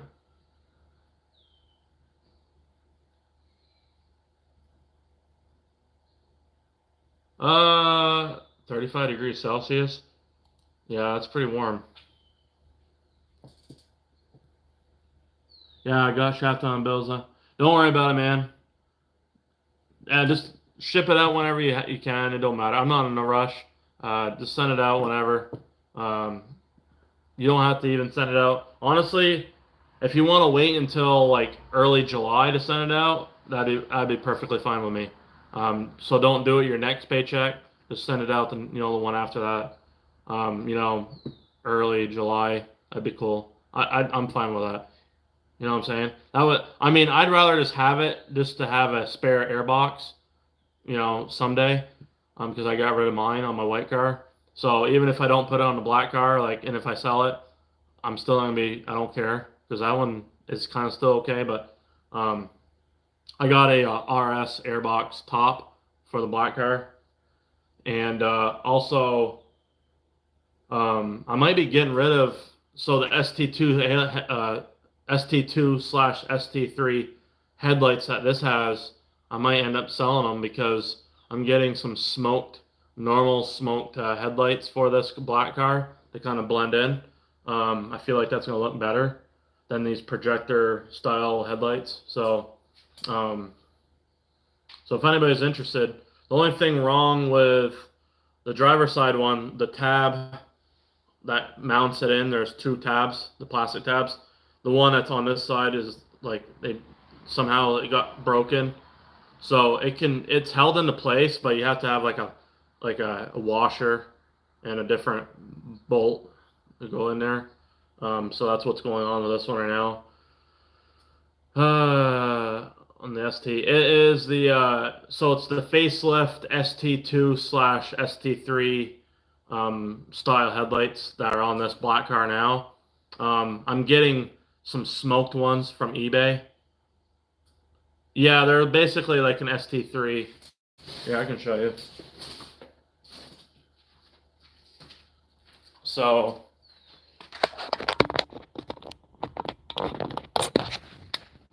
this is the ones that's on the car right now. So it has the HID high beam, and then it has, I imagine it's got the regular low beams. But I think this has different low beam. I don't even think it's H11 on these, is it? Like on mine, it's H11 and H1, I believe. So I got some that are gonna be smoked. It's gonna be smoked out. Paid $100 for it, and I'm gonna probably sell those ones. Only problem is well, I mean, it's held in good. Well, kind of. It moved out of place, but there's a washer that's in there, and the tab it's holding on this side is like broken in half. That's how it came when I got the car. So you need a washer to like clamp it down a little bit, and right now it's kind of off, so that's why it's moving like that. But let me look at the chat here. Yeah, well, the grease problem, number 2, place for summer. It's really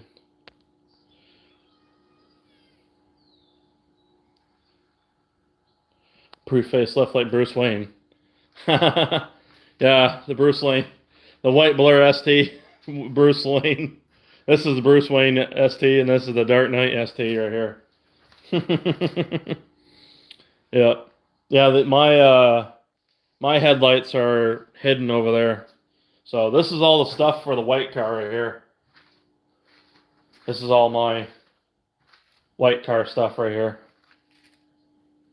It's all a fucking mess. And then my headlights are in that box right there. So it'd be nice to have this one together while I still had this one. Then I can have like both of them running. That'd be so fucking cool. But yeah.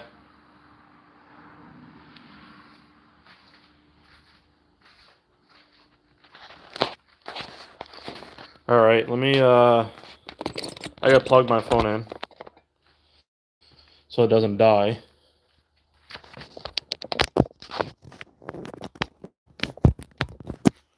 There we go. Boom.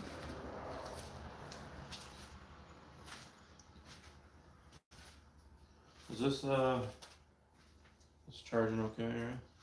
Okay.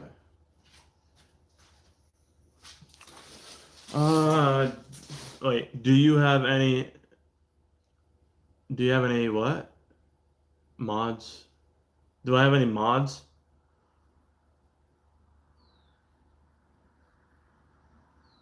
Exciter? Or just, did you mean just mods done to the ST? The white, yeah. I've had the white ones for 13 years. I've had it modded ever since day one. Oh, exterior mod. Okay. Okay, well, other than the hood, um, you know, vents or hood extractors, I got the sequential lights on there. Other than that, I used to have a RS carbon fiber wing, like a legit, the $1,100 one. I used to have one of them, and then I got rid of it. Didn't like it after a while. So I kind of go through phases where I like something, and then I don't like it, and then I get rid of it, and then I'll sell it. Go try something else out. That's kind of how this evolution's been with this white car for the past 13 years. I'll test something out, don't like it anymore, try something else out, and I'll find like a good setup, and I like it, and I'll hold it for a while, then I'll kind of try something else out. That's kind of how I do things. It's worked out, for the most part. Other than that, man, like, I mean, I got lightweight wheels. I mean, is that an exterior mod? I mean, I guess. You know, lighter wheels. I've had those since 2013, though. For a while, I've had those for a long time.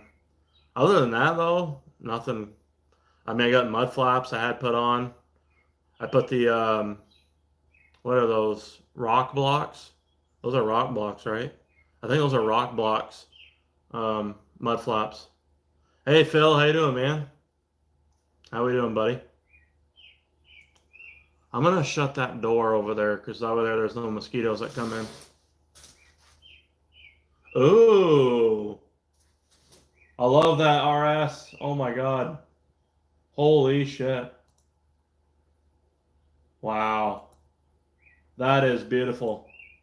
Okay, I have to show you this thing right here. This RS is so beautiful. Oh my God.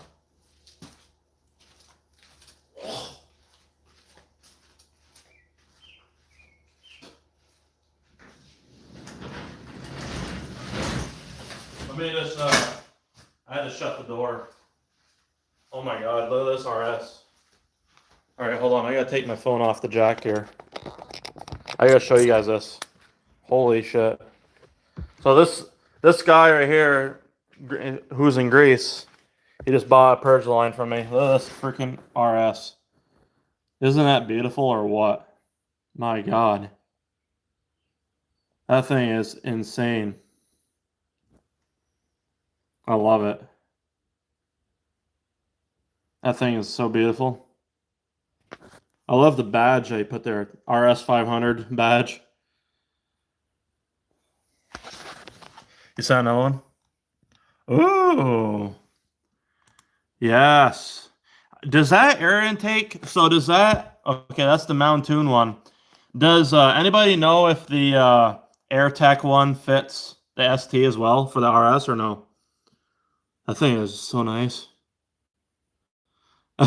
Well, yeah, I mean, of course I like it. I love it because it's white for sure. But I'm telling you, like, the white RSs are even, to me, they're even more sexy than the STs. I don't know. It's just something about a white RS. You know what I'm saying? Even the MK2 white RSs are freaking beautiful. You know what I mean? I don't know. It's just something about it. Just a special, you know what I mean? No, it's not. The RS 500 was made in 2010, MK2. But it fucking looks legit, don't it? They didn't make the RS 500 in the MK3s. That thing is so beautiful. Look at that. I have a video releasing, I think July 4th, of me videoing an MK2 RS. It's a green one, unfortunately, but the lime green one. It was around here.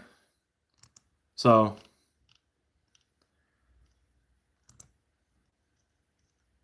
look at that. Jesus. Look at the ass on that. Oh my god. Oh shit, that's funny. Jesus. I gotta close that out before I get a freaking my rocks hard, right? Jesus. Alright. We gotta put this back. See, now that's the thing is if I was gonna buy an RS, it'd definitely be a white RS. Just because it's the most rare, I think it's one of the most rare colors that they made out of the RS was the white one. It wasn't for the ST, but for the RS, the white ones were the hardest to find. I know in the United States anyway, the white ones were the hardest to get. So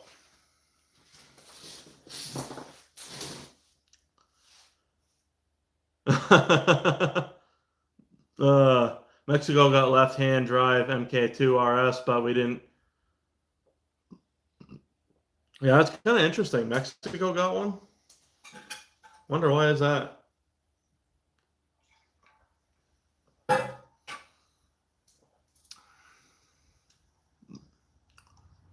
wonder how my video did tonight. So I released a short at 6 p.m.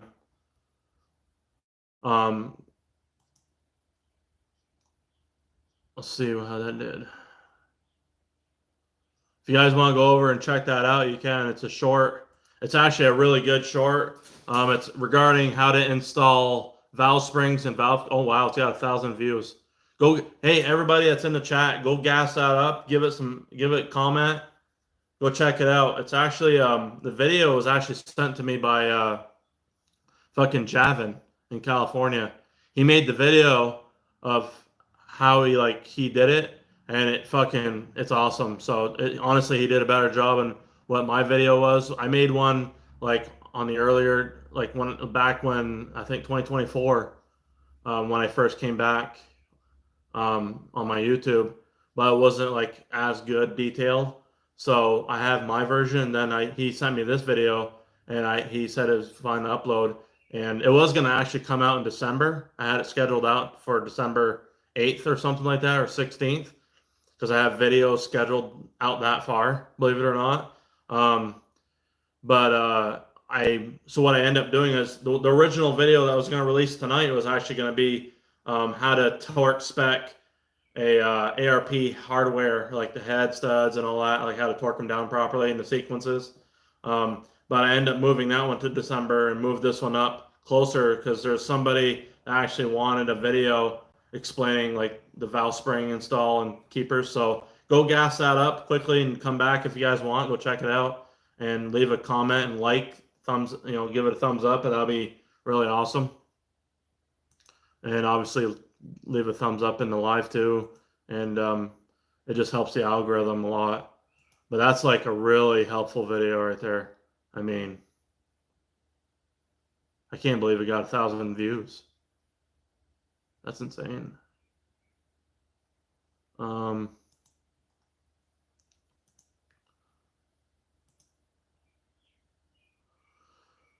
Let's see here.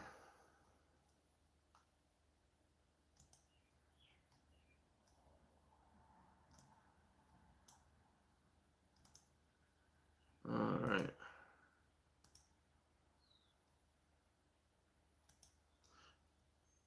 But yeah, I appreciate you guys stopping in tonight and chit-chatting. You know, there's not a whole lot going on, but you know, it's awesome for you guys to hang out here. Appreciate you guys a lot. Is there any way you could check your email and help me with the noise my car is making? Did you send me an email in White Blur SD? So my email is pinned at the top. If you don't know it, it's in white. Hey, Boosted Maverick, how's it going, man?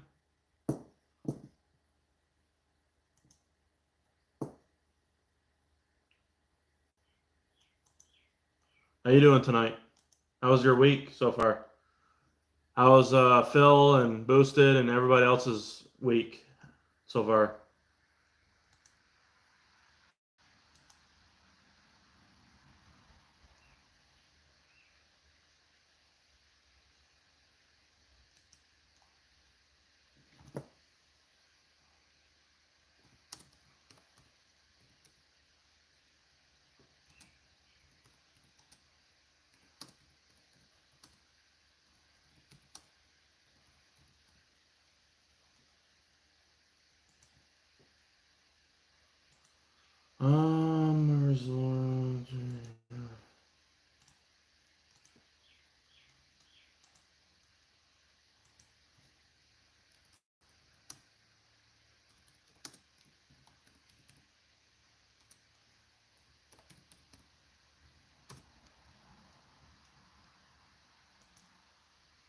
Week was okay. Best part was its end.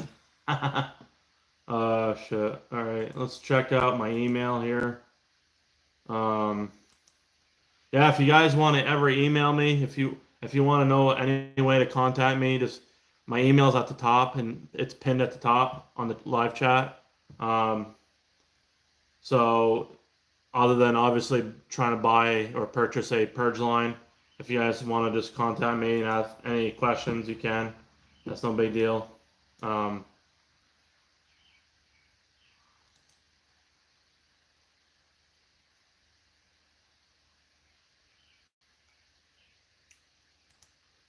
Gmail.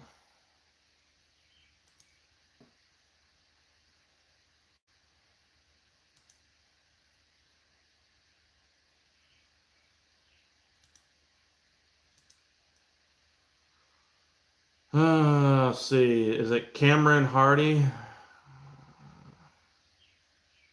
see you got two. What's this Reddit post?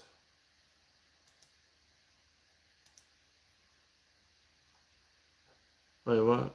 Did you send a video or something, or is it just okay? So you have a ticking noise from what? This you right here?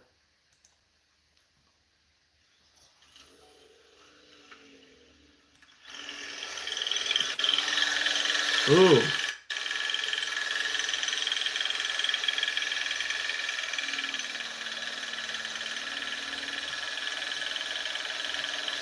That's not good. Where's that smoke coming from? Wait, so did you do a head swap? What happened? Oh, sorry, Carlos. Did I not answer your question earlier? I know I saw you stop in. How you doing, Carlos? Would you recommend going with the Boost Ninjas Turbo kit, or should I piece together a kit with a Pulsar Turbo I'm looking to run? Okay, so here's my opinion, and I had somebody give me some feedback. I'll be honest with you, I wouldn't go. Okay, so the Pulsar Turbo, like if you're gonna go cheap, you might as well just go with the Boost Ninjas Turbo because I know somebody that's got over 20,000 miles on one, and he's like literally daily drives it and beats the shit out of it every day. And so that tells me that, yeah, either he's got a really good turbo and it hasn't failed yet, or, those turbos aren't as bad as what people claim that they are. And so you're better off honestly just getting a Boost Ninjas turbo or the kit, whatever you want to do, and just go from there. You know what I'm saying? Like, I think the turbos are only like what, $650, $700 for the turbos. Oh, your valve cover gasket's leaking. So would you have I would get a G30 770 for sure. Get the G30 770 get the 83 AR or 82, whatever you want. Unless you want better spool. The 770 is going to spool better than the 3076 because it's automatically the newer version. It's like literally the Gen 3 version of the 3076.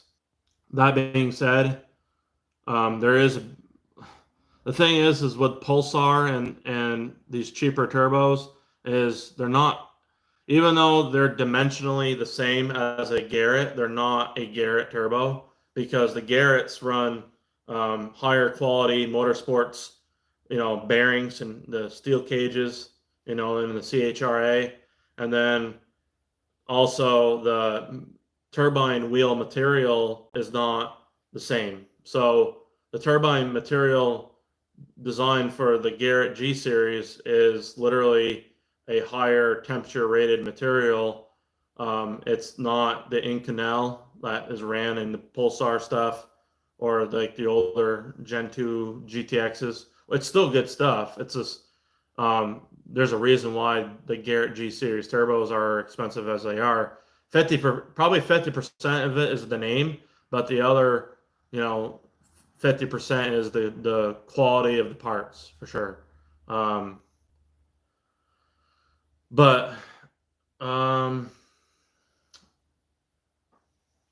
So somebody else did the head swap. It looks like to me that they didn't tighten down the cams, like the cam cap journals, the journals. So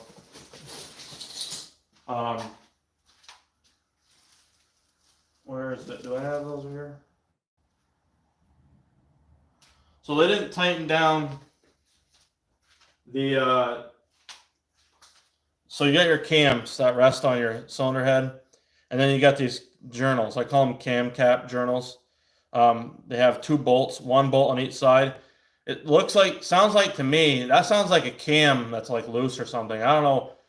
I mean, it sounds really funky. Either that or there could be 2 things going on here.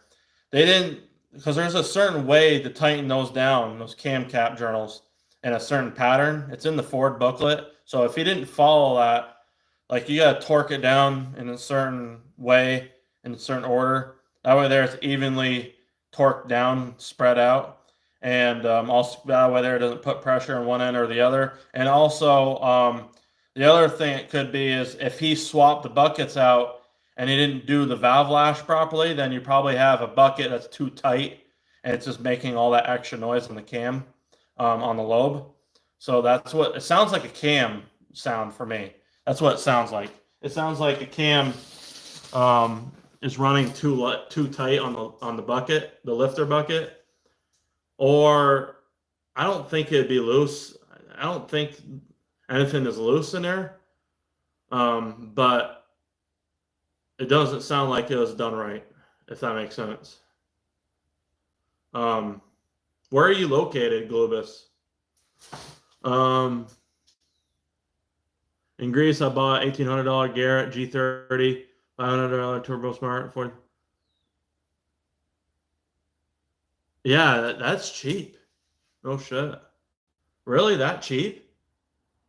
$1,800? Well, that's your money though, right?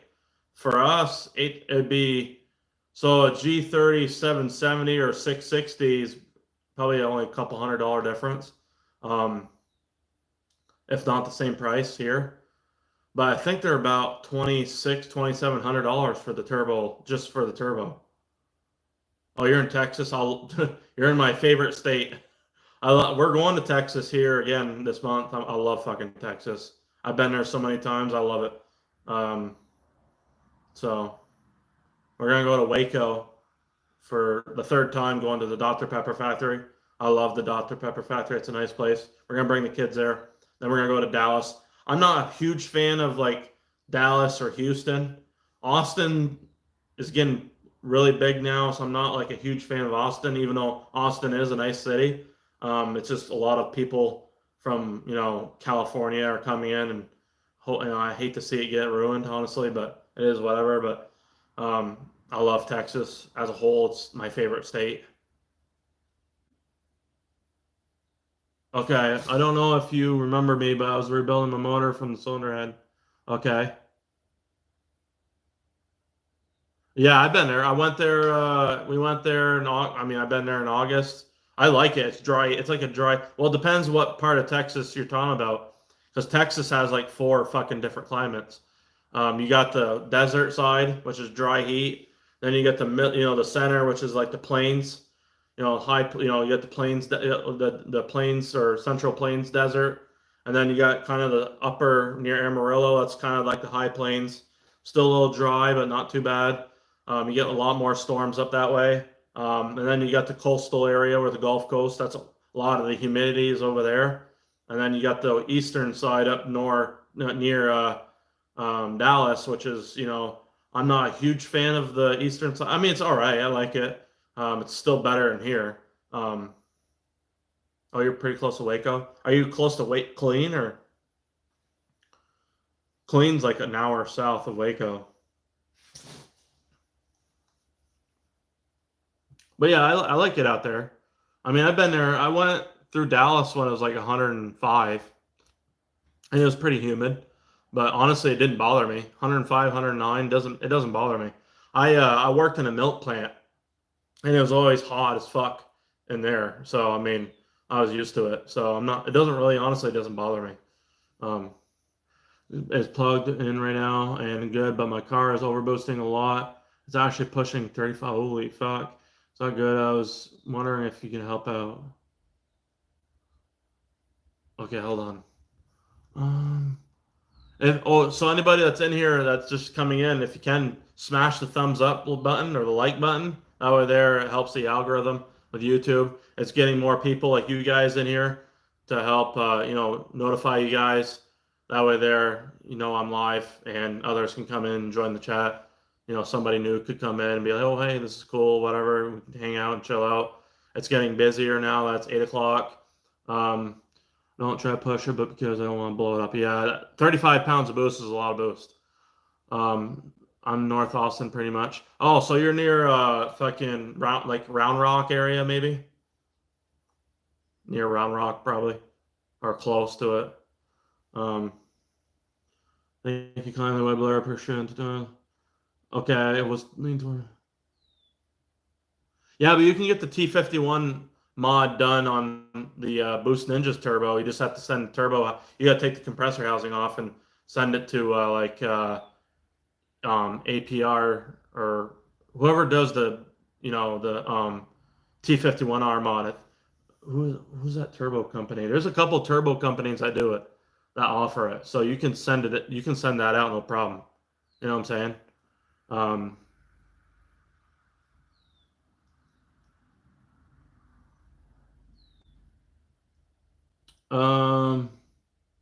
So how do you have any ideas what it could be?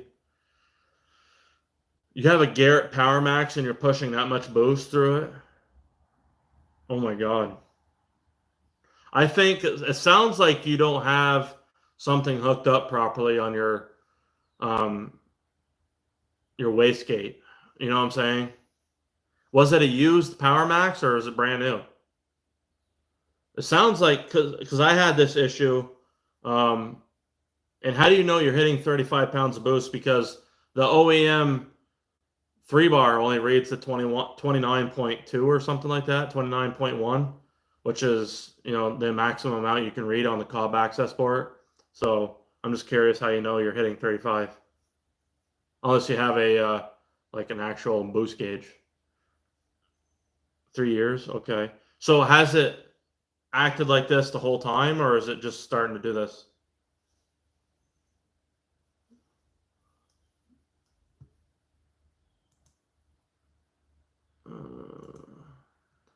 Okay, so 35? That makes no sense. Did you upgrade to like a 4 bar, or do you have like a Guardian Angel or something? Because it shouldn't read past 29 pounds of boost unless you have an upgraded map sensor, is what I'm saying. No, never after I finished a build it started doing this. Yeah, it sounds like something's not hooked up properly. Let me I have a community post somewheres, I think, where it shows how to route your boost lines properly. Let me see if I can find that for you. Um,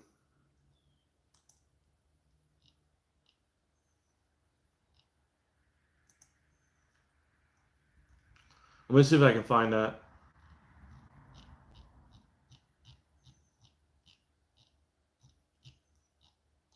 If I can't find it, I'll look it up. I'll show you the. I mean, I'm sure you probably have an idea of how to do it, but it can be very easy to screw up. So especially when you're rushing things. Um,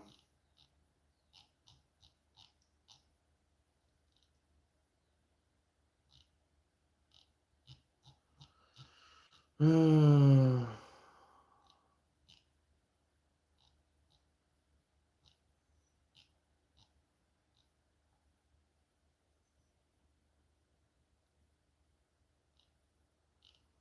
me see here.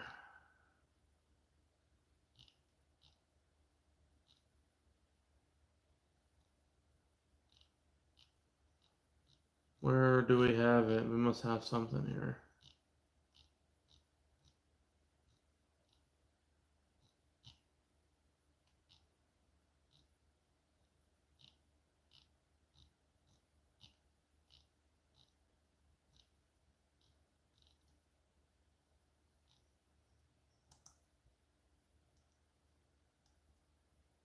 Fuck. Shit. Okay, you know what? I'm not gonna wait all day doing this. I'm just gonna fucking pull up the chart to show you because this is craziness. It's taking too long. I don't think I have what I'll need, so I'm gonna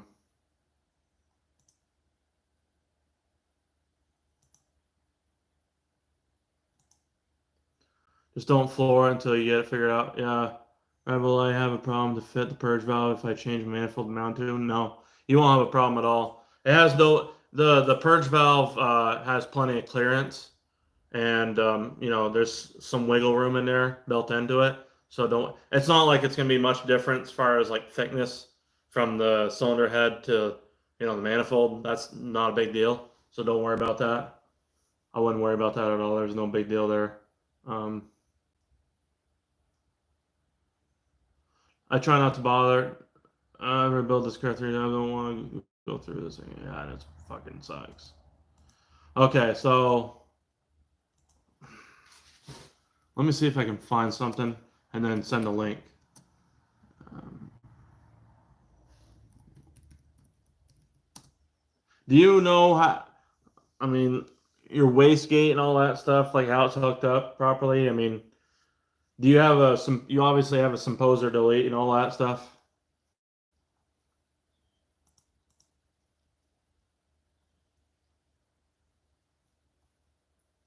Oh, whoops. Wastegate. Hookup or something.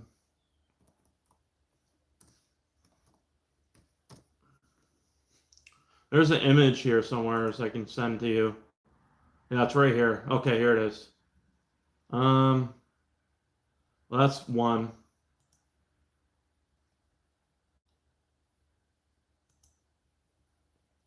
Check this out. That's one right there. You can get an idea. That's one, but that's more of a big turbo thing, but it's still the same idea. You know what I'm saying? And this is another one here.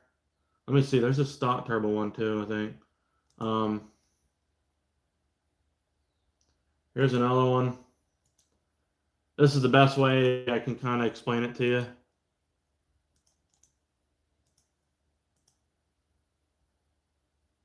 Wait, what happened? 3 times. Wait. I honestly shouldn't have. Yeah, it sucks, man. I hear you. I spent a lot of money on mine, and sometimes it's discouraging. Um, don't get discouraged. Just look at it as, you haven't blown your engine up yet. So, but I'm telling you right now, you do not. I don't think you want to even go past 25 pounds of boost on that turbo. I mean, I know the KO3, you generally don't. The rule of thumb is don't go past 23 psi. But on that one, you can get probably 25 out of it. I'm surprised you haven't ruined the turbo already. I'm surprised. You know what I'm saying?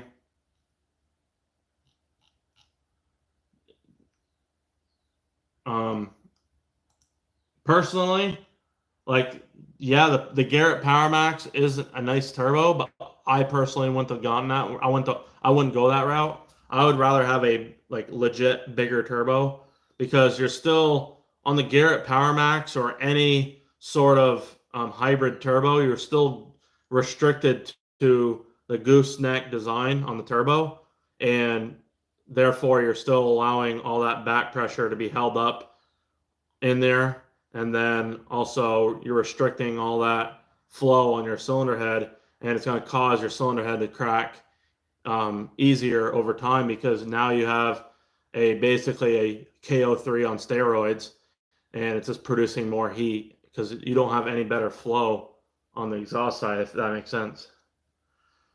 I mean, the Power Max, it's meant to make 300 at the wheels, no problem. I've heard that you can do 320, but I think the only way to do 320 on a Power Max is if you literally have like an E30 or E50 tune, like with a 4-port aux fuel or water meth, something like that. And you also have to have a upgraded wastegate on it. You know what I'm saying? You can't run the OEM style wastegate. You have to run like a Turbo Smart wastegate. That being said, the KO3 can make 300 at the wheels.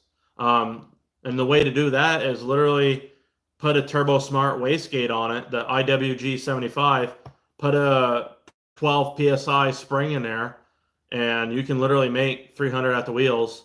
Especially on, I don't think you can on 93. It has to be on E30 though. I think 280 is like the max for 93 on the KO3, and then E30 is 300 roughly. So, and it's a lot of torque. But you got to remember too, like your torque doesn't last on the KO3. It's going to be the same on the Power Max. It might be a little bit better, but this is your torque right here. You know what I'm saying? Look at that. Boom, and then drops down after 4,500 RPMs. And this right here, I made 269 and 315 at the wheels. So that's with the KO3 at 21 PSI. That's 21. That was an SCT X3 programmer. That wasn't with the Cobb. This is way back in 2013. So that was way back. My tuner limited Power Max to 24.98. Recently updated tune with overboost protection. Okay. So do you have like a guardian angel or something? I wonder. Um,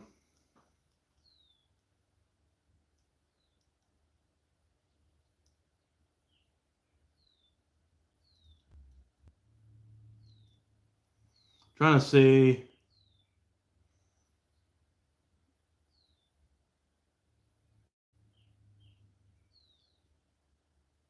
Yeah, I mean, if you think the Power Max is scary, I mean, it's a lot of boost, but it's also scary because you can blow something up. Um, yeah, I can even send you a picture of the Cobb. Yeah, if you want to send me a picture, I don't care.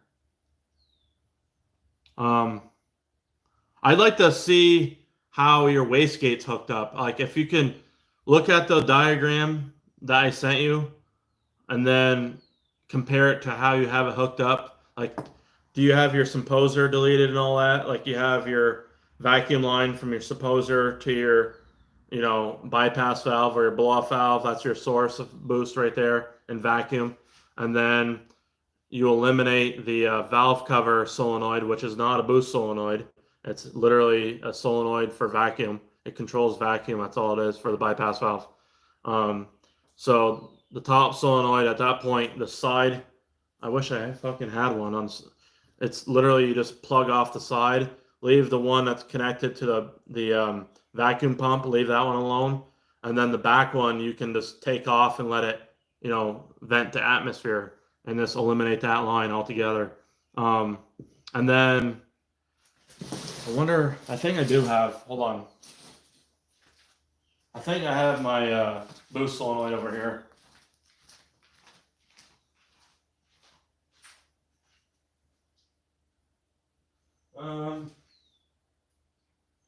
Okay, you know what? Okay, so I have a stock turbo. Hold on a second, boys.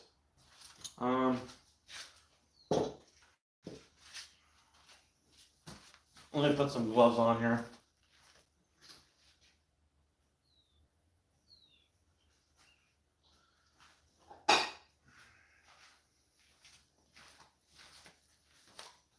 So I want to explain this as easy as I can. So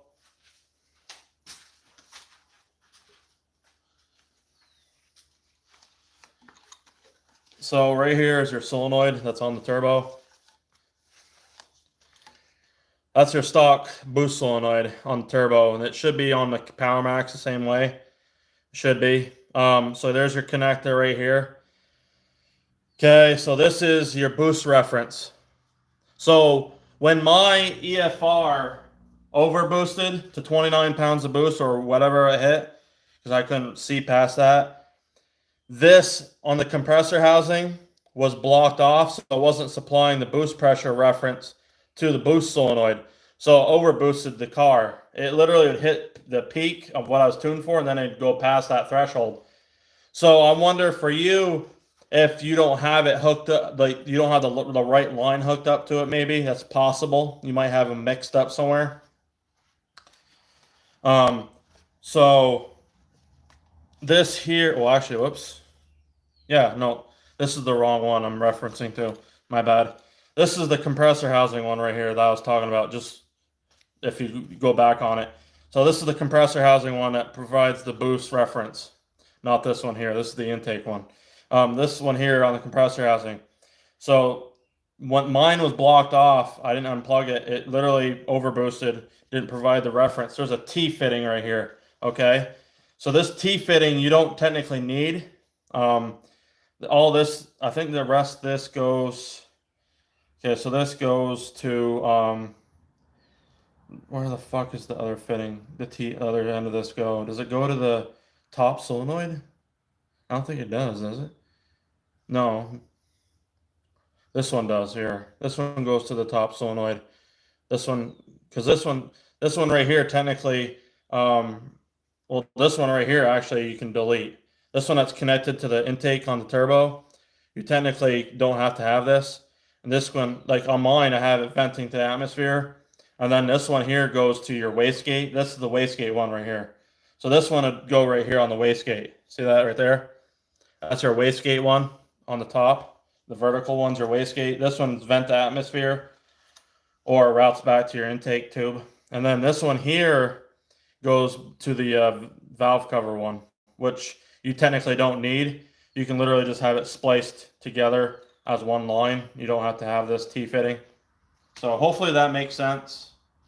I'm trying to help you out as much as I can and have it make sense. So, but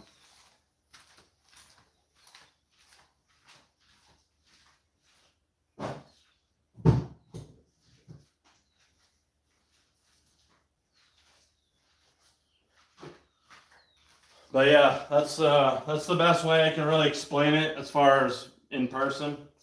Now, if I was in front of you, if I could definitely figure it out if I was like right in front of your car for sure. Let's see.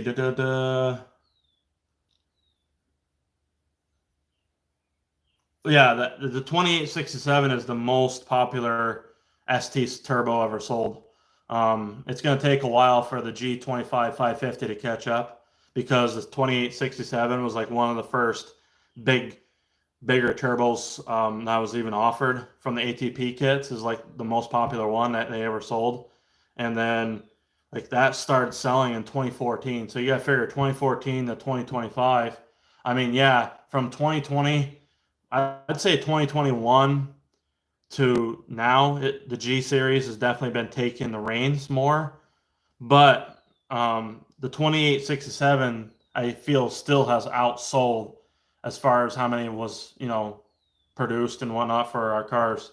Um, and honestly, you still can't go wrong. You can't go wrong with the older technology. I mean, it's a proven technology. The 2867 Gen 2, I think, is a really great overall turbo. It can make 440 at the wheels, no problem. I mean, plenty of power, to be had with that turbo.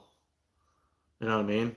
And it literally comes in an internal wastegate, which in some cases I rather have an internal wastegate, just because you can hear your exhaust more. Like, because when you have an external wastegate, they do sound awesome and they sound cool and whatnot.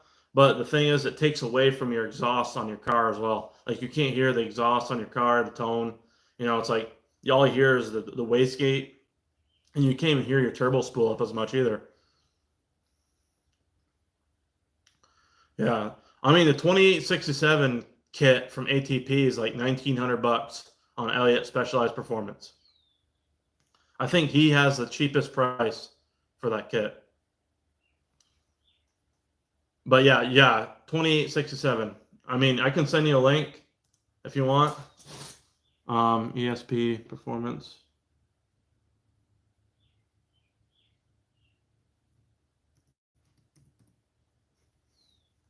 Yeah, the 2867, yeah. The 2867. Hold on a second. I'll send you a link for it.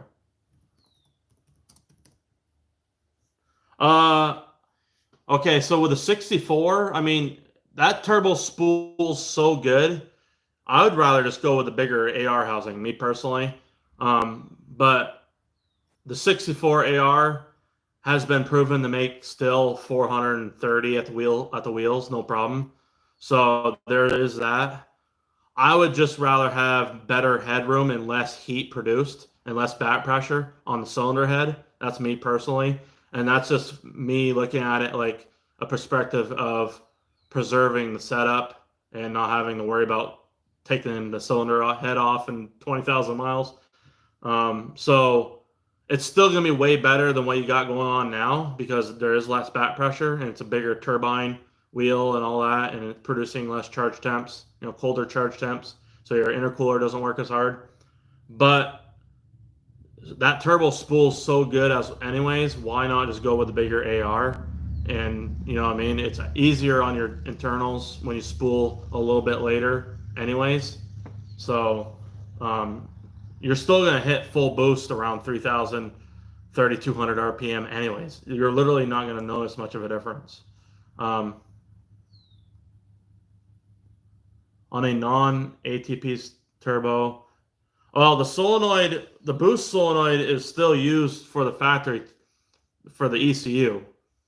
The top valve cover one, you leave it there and you leave it plugged in and you leave the line hooked up to your for your vacuum pump. But other than that, everything else is like not there anymore. I just plug off the side port and then the top port. I should just make a video on it. I just don't have. I'd have to make the video based off this black car because the white car has nothing put together right now. Hold on a minute.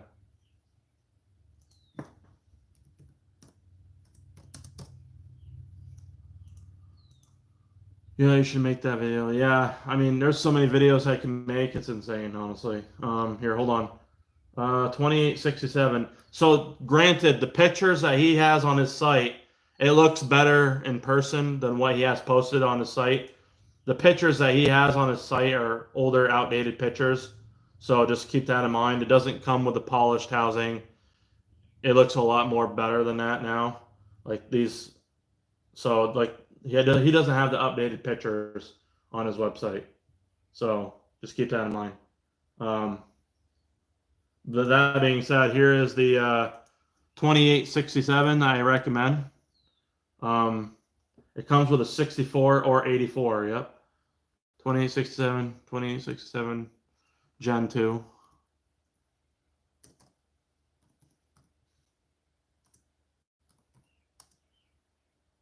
And what's nice about it is you literally can use your stock intake, your stock downpipe, and everything else they have now. You just swap the turbo out, and you're literally, and also get the B&R oil return line. It fits the ATP turbos and the G series turbos. It's literally an upgrade.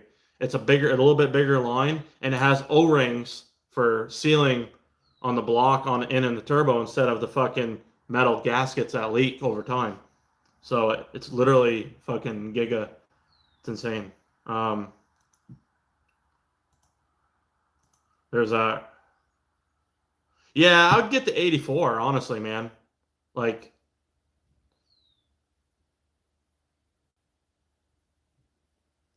and then get the BNR, then get the BNR oil return line. It's literally actually, from what I was told, the BNR oil return line fits better than the OEM one on the G30 770, which means if it fits better on that turbo, it's literally going to fit better for all the ATP turbos anyway, like the ATP style turbos.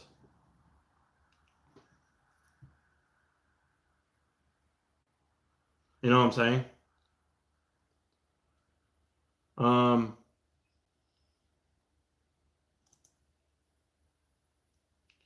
Here is a link for this right here. Upgraded. And a lot of people don't even know this, but you want a bigger oil return line. Like as big as you can go, you can, and I, especially for the ATP kits, you really can't make your own oil return line like you want to. You literally are stuck with the OEM style one, or you get the B&R one, which is a really nice upgrade. It uses Viton seals, upgraded oil return line. I'll just do Garrett return line.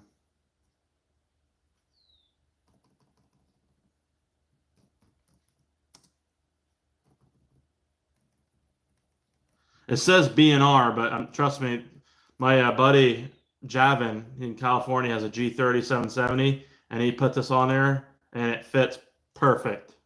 You just gotta make sure. Are any plug and play lines for the Garrett G30? Yeah, this right here. This I just provided the link. This fits all the ATP Garrett turbos. Are like the ATP positioning for our cars. That right there. Um, Now for the RS, I don't know what you're running on your RS, like what kit manifold or whatever you're running. If you're running like, I don't know what, like like for the, not from ATP, is it hooked up same? Yeah, it's literally, so if you got the scooter manifold or the Arc Enemy manifold, it's literally the exact same positioning as the ATP kits. Um,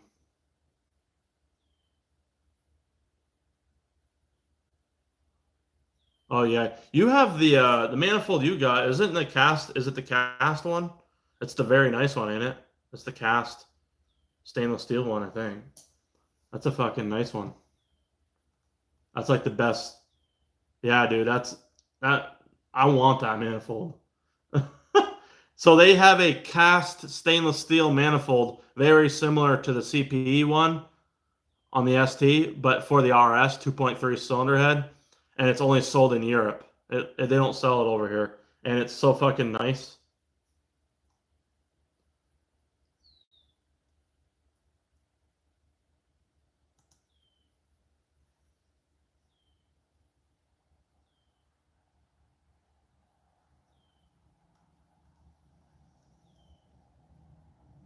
But yeah, okay. So the Garrett lines. So for the G series, you have the AN fittings.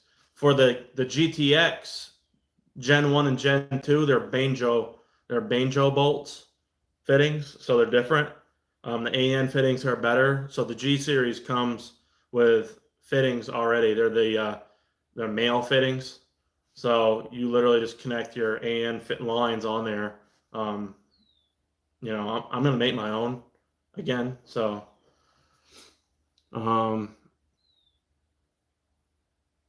hopefully that answers all your guys. I was just looking at the Boost Ninjas page, 1550 right now for G series. I'm considering it. Yeah, I mean, somebody else went 20,000 plus miles. He has the highest mileage G. I think it's a 770 as well. And oh no, sorry, that's a 25 550, and he beats the fuck out of it every day. He literally told me, and he has the highest mileage Boost Ninjas turbo. He has more mileage on it than even Dakota does, the one that owns Boost Ninjas. He has over 20,000 miles daily driven, and he beats the fucking snot out of it every day. I think he runs like 28 pounds of boost on it, and with an E30 tune or something, and then 93 most of the time, and it's like 25 pounds of boost on 93 or something like that, and it's held up. So I mean, and he's the type of person where he doesn't want to just keep replacing turbos and whatnot. So, I think it's a no-brainer, honestly. Like, go with the cheaper turbo. I mean, and see how long it lasts. Like, you're literally only paying $700 for the turbo. You might as well just fucking see how it goes, how it lasts. And if you have like a Sidewinder turbo set up, why not do it anyways? It's so easy to take off and put another one on. It makes sense.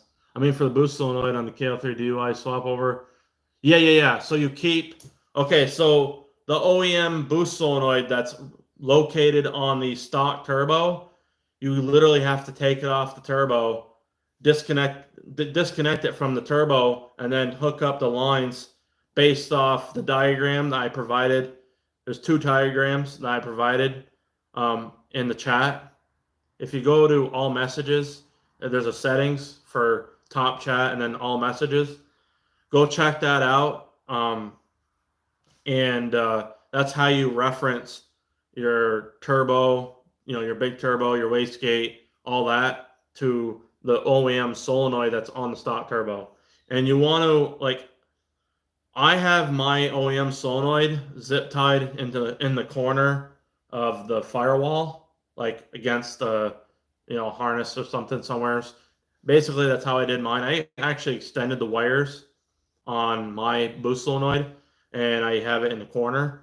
So you can extend the wires as well and solder them, and then put electrical tape. That's fine as well. You can do that. Makes it a lot easier. Gets it away from the engine if you extend the wires as well. And then, yeah, I mean, it's fucking awesome. Yeah, the drain line thing is pretty giga. I mean, the BNR, who knew that the BNR oil drain line would actually work on the ATP style Garrett kit? You know what I'm saying? Once I switch to 2860 and do what I gotta do it. You don't have to, no. You can, if you're stock engine, I honestly would just recommend, I mean, the most reliable horsepower is staying within the OEM fuel limits anyway.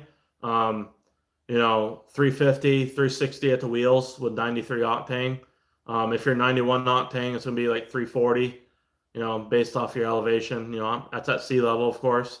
But honestly, if you want to make more power than that, then you either need a 4-port aux fuel, and then you would be maxed out on 93 octane around 400 anyways. So it's really not worth doing it for 93.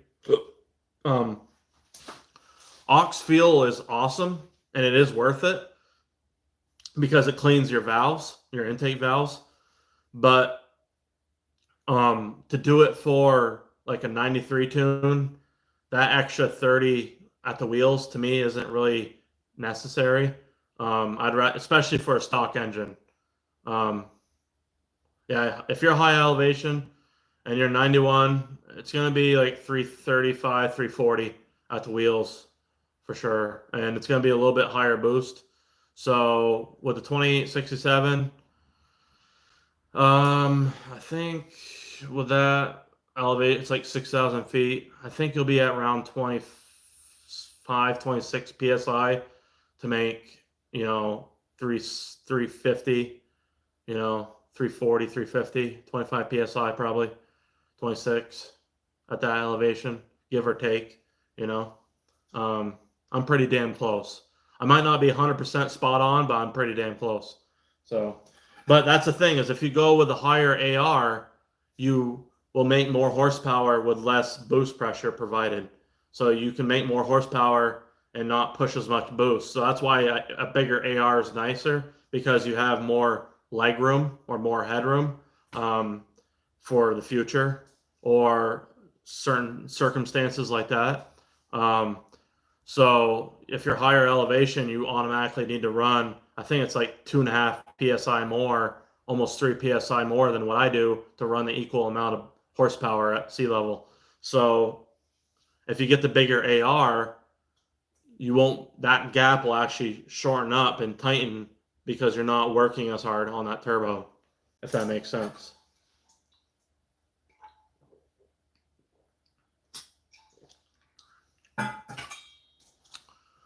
So it should only be about 25 psi if you go with an 84 AR. If you went with a 64, it would be like 28 pounds of boost, I think, which is, it's high. It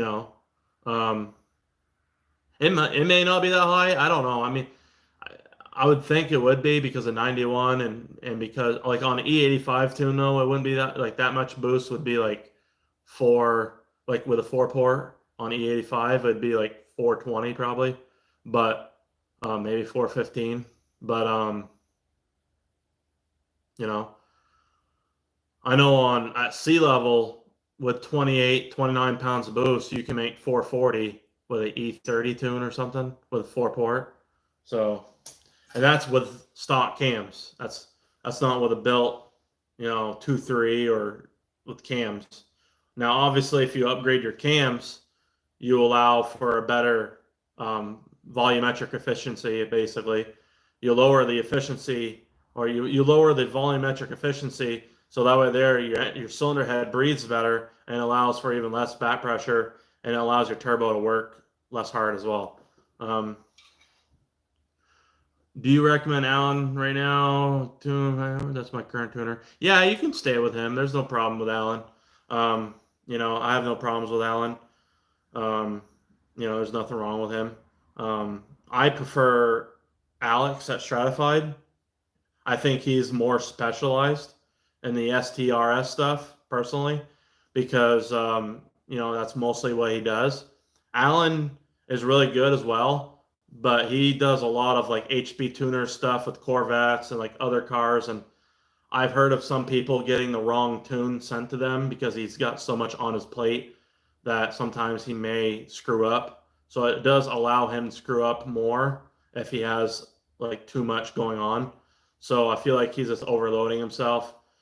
But if you want to stay with him, that's no big deal. It might save you some money doing that as well, because you stay with him. So, but if you've had no problems with him, there's no problem with that. Just, do whatever you feel like, is right. And, you'll be all right. I've had Alan as a tuner before. And honestly, I never had a problem with Alan tuning my car. He did a good job,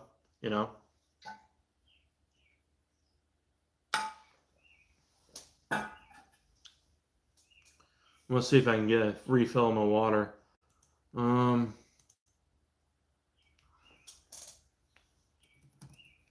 Get a refill on my water so I don't have to leave.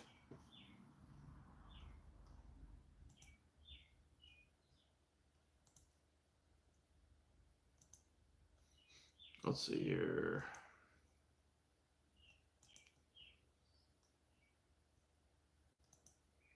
Did you already sell the Focus? No, I didn't. The Dark Knight? No, it's right here. It's all, I'll show you guys here in a second.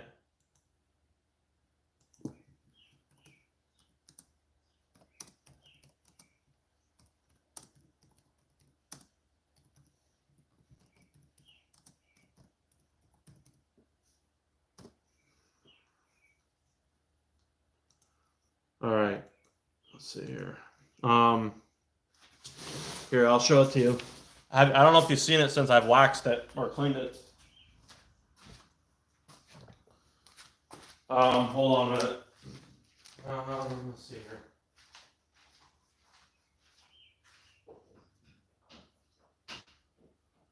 I do have it listed for sale. It's right here.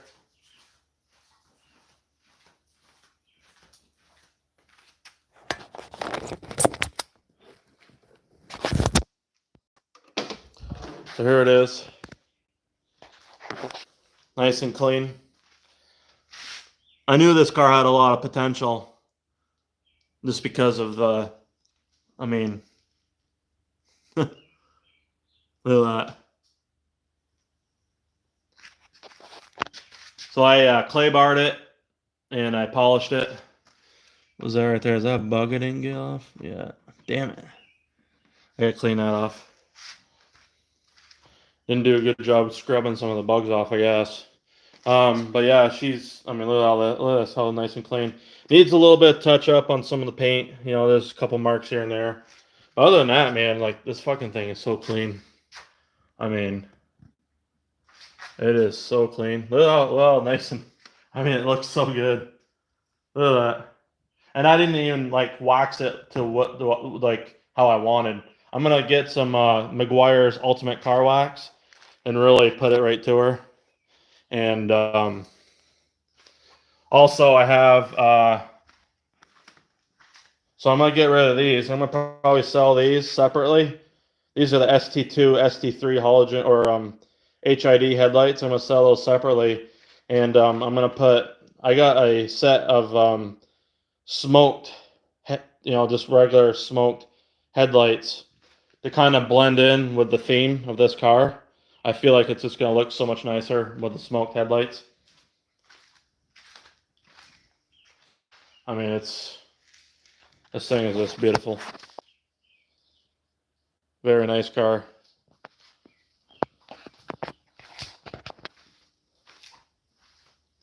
I love it. Here, I can actually pop the hood for you guys. And I can probably show you. Also, it's got factory tint, so the cops can't do nothing about it. This is factory tint. It's a Florida car originally, so. Yeah, look at this thing. Look at this fucking thing.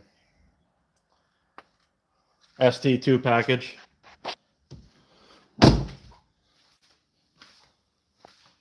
Here, let's see here. Let's see if I can get this.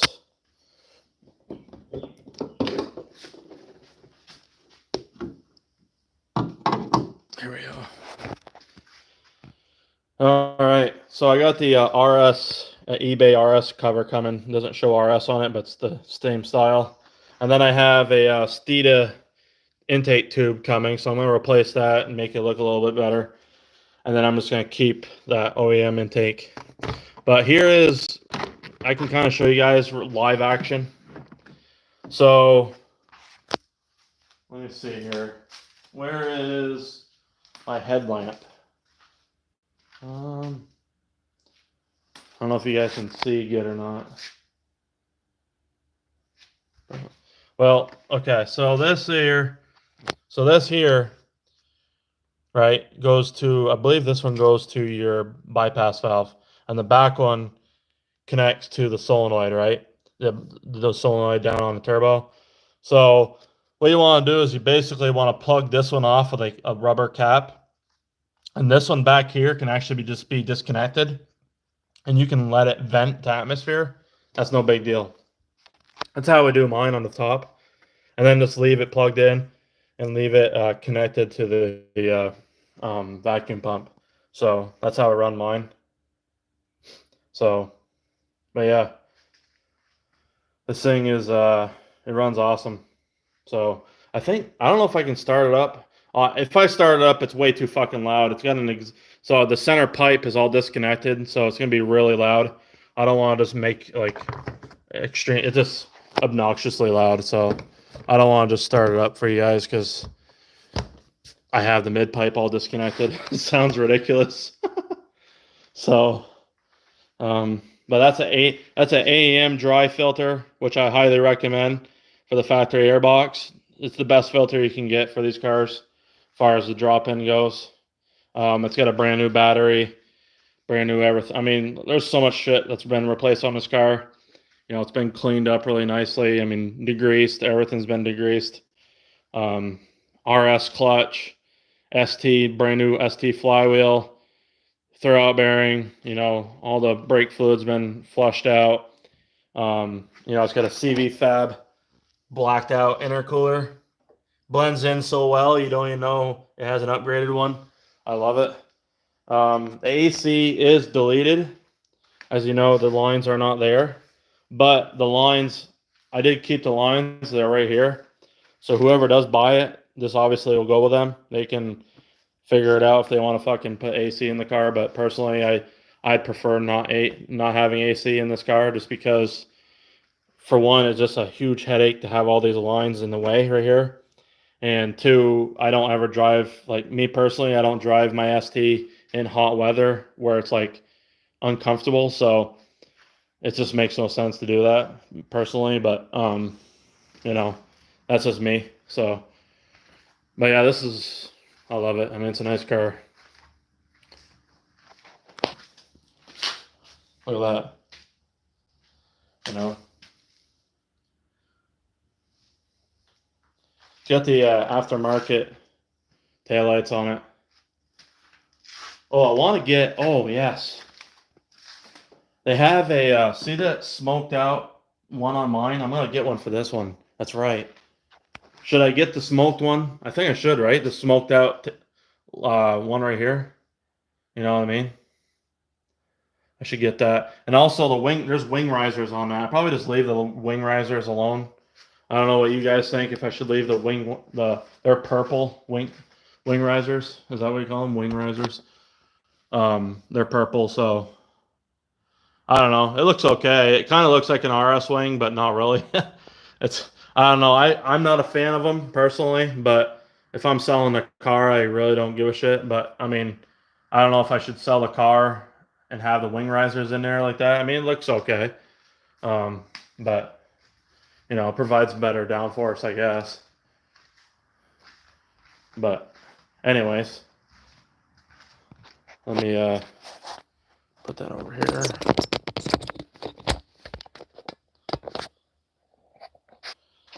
There we go.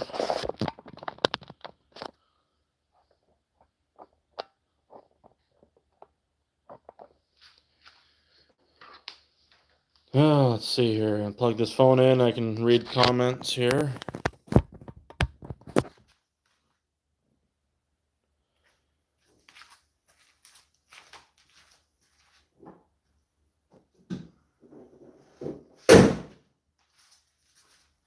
I need to go get some water. I don't know if you guys want to take a break, go get a drink or something. Grab a snack. I need to go I need to get this water filled up. Post a sale link for. Oh yeah. Well, it's on Facebook.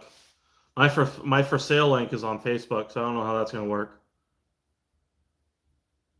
The white car is gonna. Okay, so if I sell the black car, it's gonna provide me with the funds to get my white car started, like the engine and stuff. I can get that, and I'll live stream putting that engine together. But like right now, I've put a lot of the funds this year into, you know, working on this black car, which is fine. I don't care. It gives me something to do.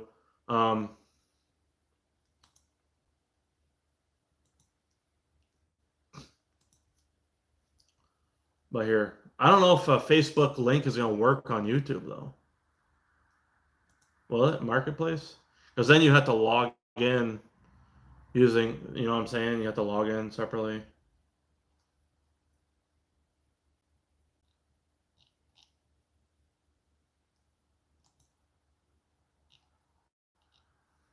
Where's my marketplace stuff?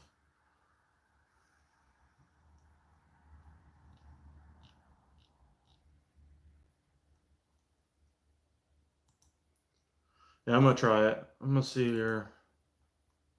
Here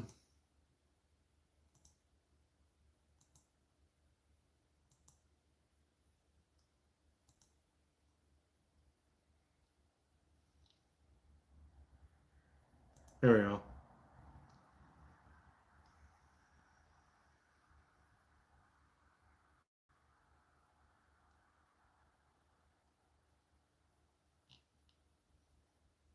The fuck?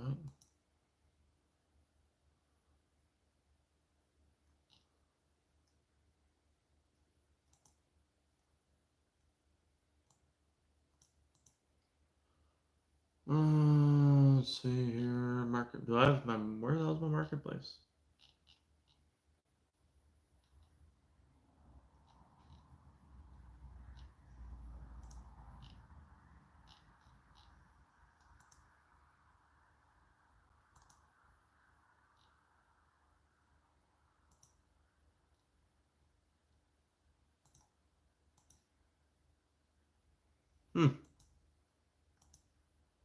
Yeah, marketplace here, and then selling. Oh, here's mine. Is this mine? Yeah, here it is, right here. Okay, share. I'm gonna share it as a link. Here it is, right here.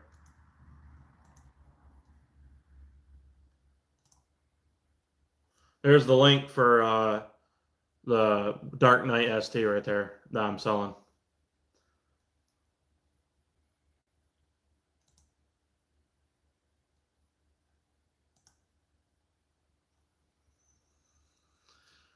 It's a nice car though. It's a beautiful car.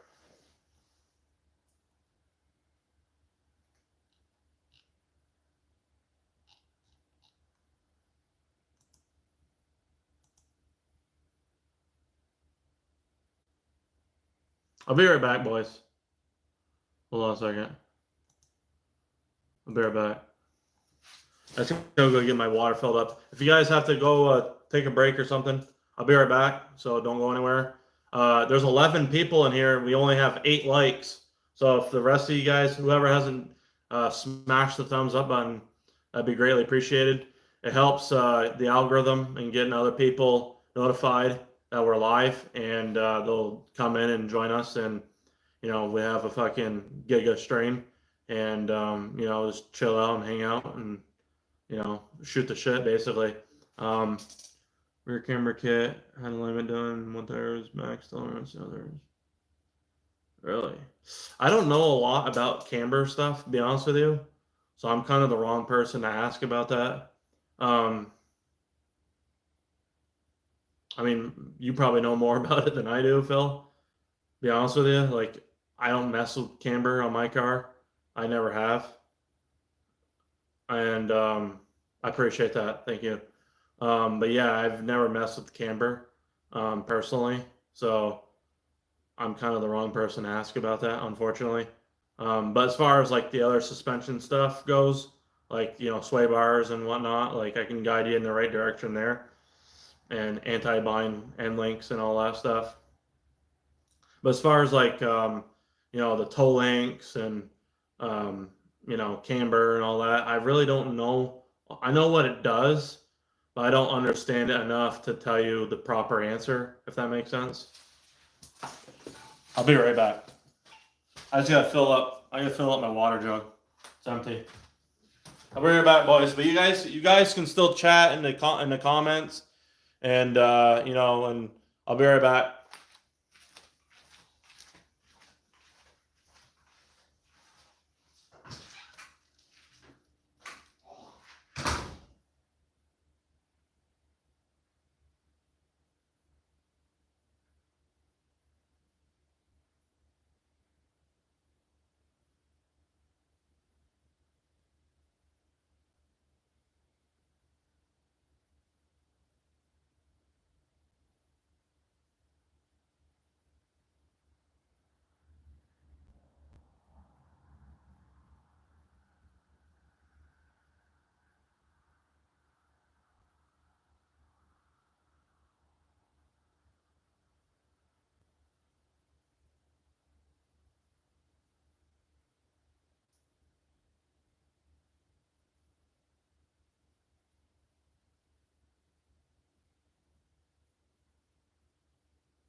All right, boys, I'm back.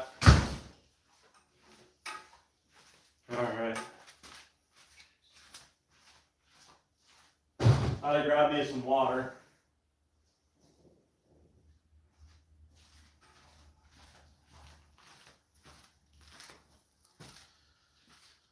All right. All right, we're back here, boys.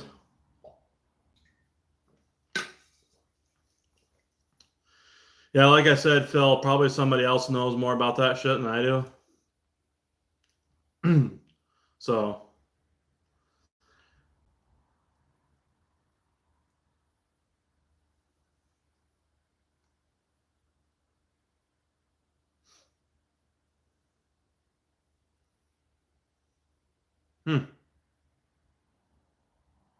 yeah, it's non-adjustable because the OEM. If you get the adjustable camber plates or camber arm, I guess what it is, then I guess it's better, right? I've had my ST aligned though, and they never had any problems with alignment, doing the alignment. So I don't know, the differences there, but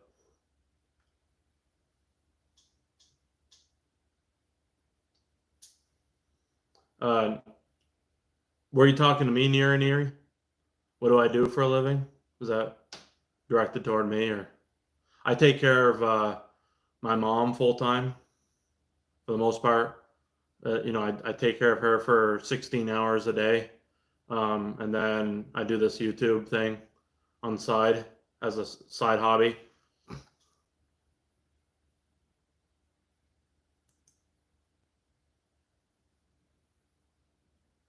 The fuck?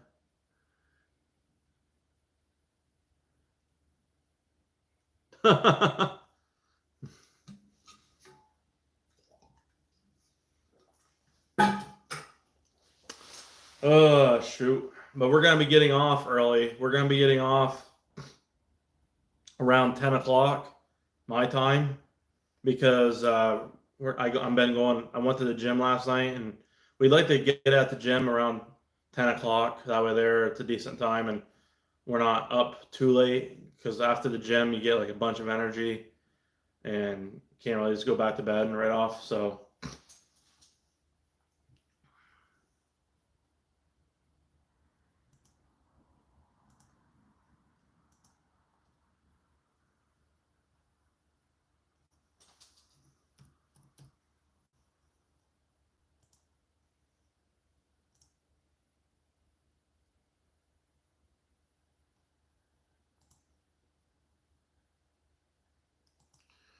but yeah, that's pretty much it, man. Like freaking, hopefully you can get the alignment thing figured out. Let me see.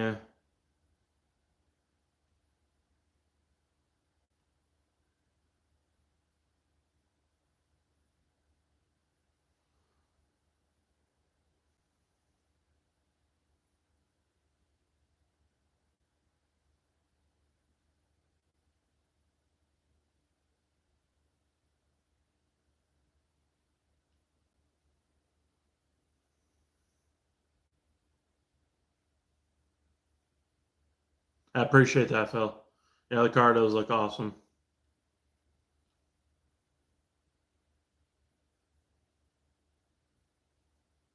Wait, what?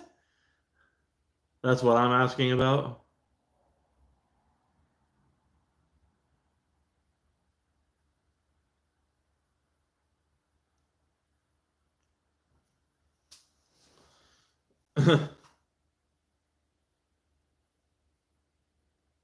The next live is next Friday, and then after that we'll be on vacation for I think 10 days.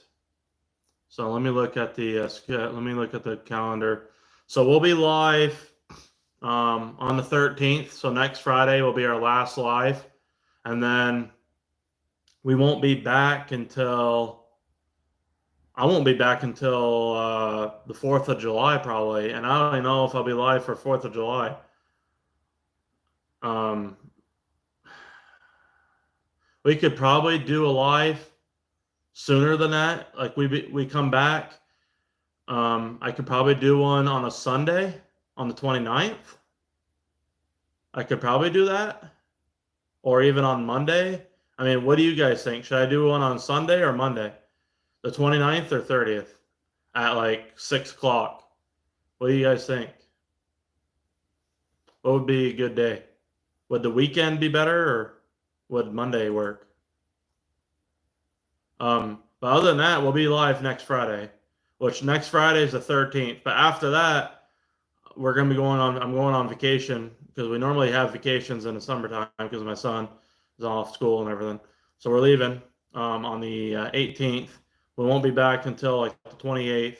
So that means I won't be going live for the 20th or the 27th, which means that when I come back, I might be able to do a live on Sunday, the 29th, or I'll have to wait until July 11th if I want to stay on schedule for doing the Friday stuff, because I don't know if I want to do a live on Independence Day, which is the July 4th, because a lot of people probably won't be in here because they're celebrating, the birthday of the United States, basically, Independence Day. So I'd rather not be disrespectful in that way and be in here on July 4th. Yeah, I mean, Monday, we can do Monday. Yeah, I'll have it scheduled anyways. I don't know if you guys see it when I schedule the lives. I have it where it's like upcoming. It says upcoming. Do you guys get those notifications?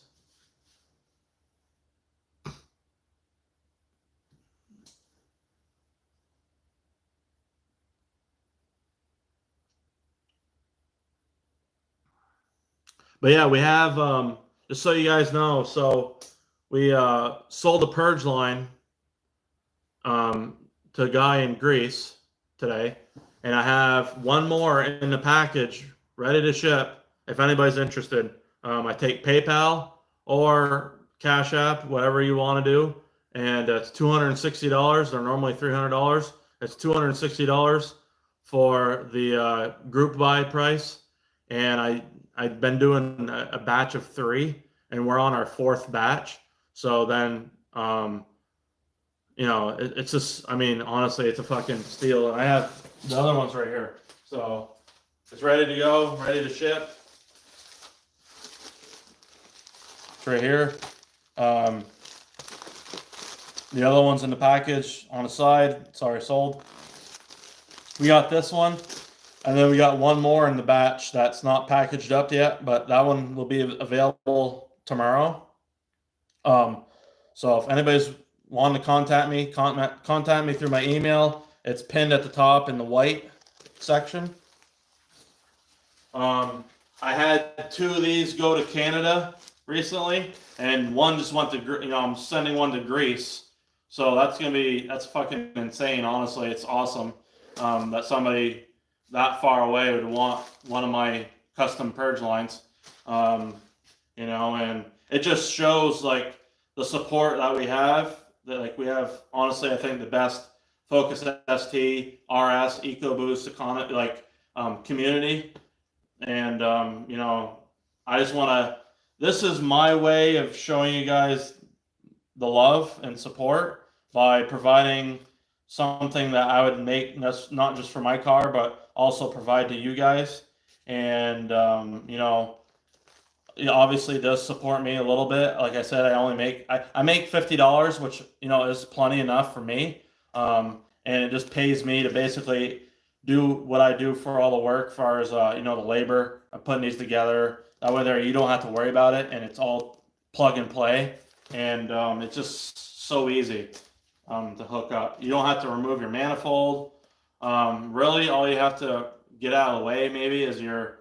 I don't even know if you have to really remove your. You might have to remove your intake coupler, but I don't even know if you really. It depends on your setup. Like, I don't even think you really have to even do that. I mean, you can sneak the line through there if you're good with it. I mean, honestly, I don't even think you have to remove that. It just depends on everybody's setup's different. But I've made 2 revisions on the lines, and now I got it to fit with the radium catch can in the back near the high pressure fuel pump.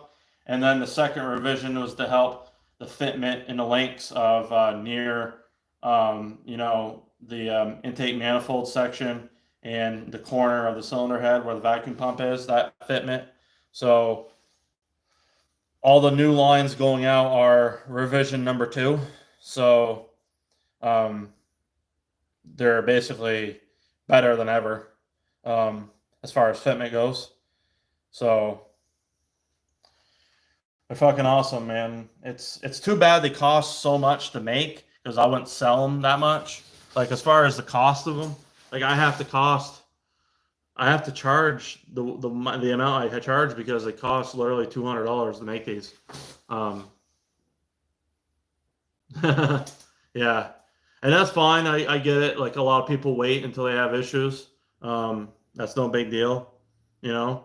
Personally, I'd rather prevent issues. Like, same way it goes to like the cylinder head, or this and that, like certain other issues like a balance shaft delete, like waiting for something to go bad. To me, I don't like doing that, but I mean, obviously, if it saves you money, then that's fine. That's no big deal.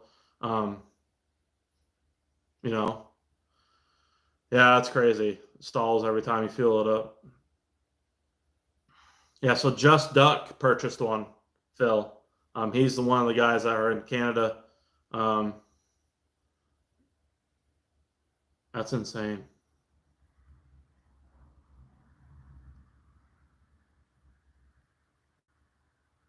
Wow. Yeah. I wonder, did you guys have recalls up there for like the charcoal canister too? Because I hear that if the purge valve doesn't fix it, then it's either the tank could be deformed, but that should be the recall covering that. And then the charcoal canister might have to be replaced as well. I heard of somebody replacing their charcoal canister and that solved an issue as well. But I mean, most 9 times out of 10, it is the purge line. And in that case, it's better just to upgrade, because then it's so much easier to uninstall. You get the upgraded, check valve, you get the upgraded purge valve, and then you get the fucking fuel filter that provides protection, and it blocks all the contaminants going through from the gas tank to the purge valve, so it protects the purge valve and allows it to live longer. Because you got to think, when you fill your gas tank up, you're literally allowing all these hydrocarbons and all that to go in the line, and it goes to your purge valve, and it could ruin your purge valve.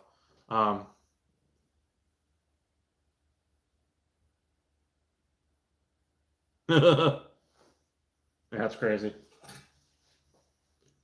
Yeah, but okay, it should be a fucking recall though still on that. It doesn't matter. If you look up your VIN number, I don't know how it works in Canada, but you still should have a recall done.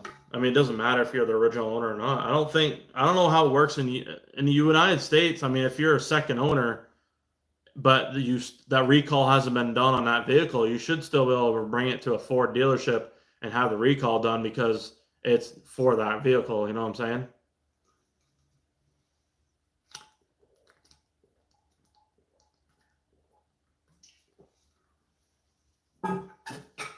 I'd go check it out. See if it's been done yet or not. Just to check it out. It wouldn't hurt to see.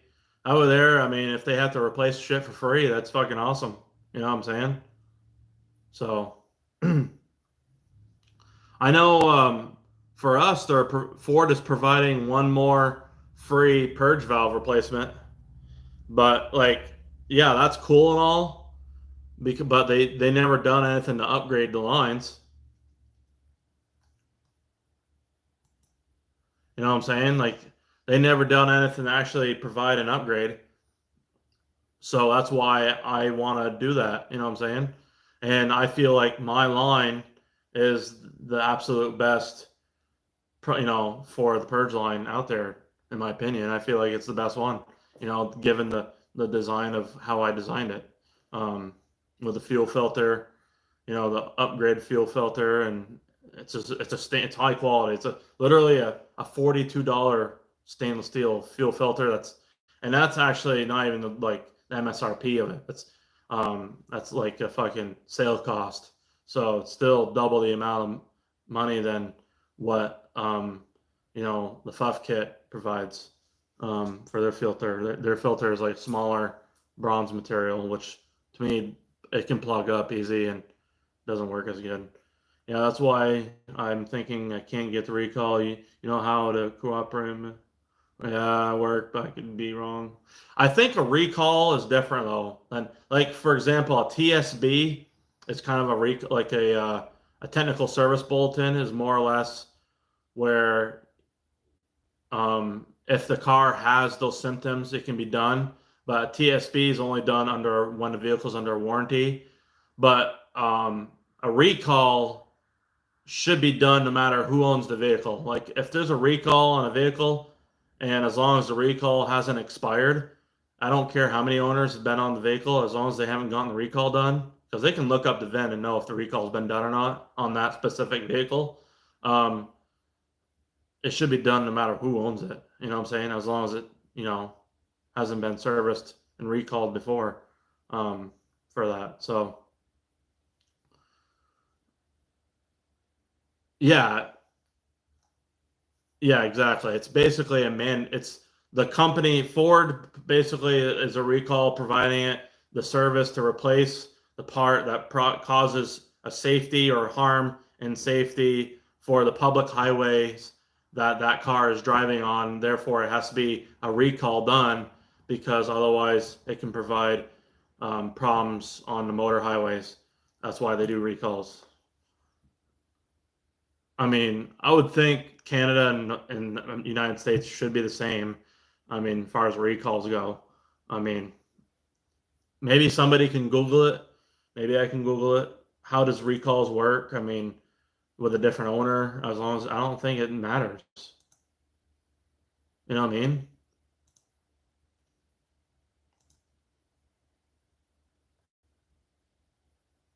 Safecar.gov. There you go. Yeah, Boosted Maverick. He works. So he works at a fucking dealership, very closely to a Ford, like sort of not. It isn't a Ford dealership, but he can get Ford shit. Um, it's a 12.1 gallons, I believe. Our gas tank is 12.1 gallons. Is the total capacity. 12.1, I believe.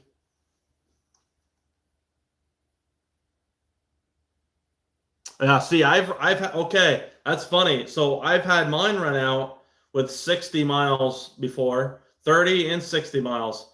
And I think it had to do with, I don't know if it had to do with the wire harness issue, but ever since I had the wire harness, I think fixed, because I had a recall on the wire harness, and I had that fixed on mine, but it either had to do with that or the purge valve. I don't know.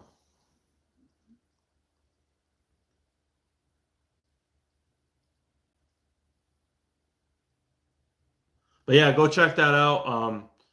Just Duck, what Boosted Maverick mentioned. Do that on that website right there.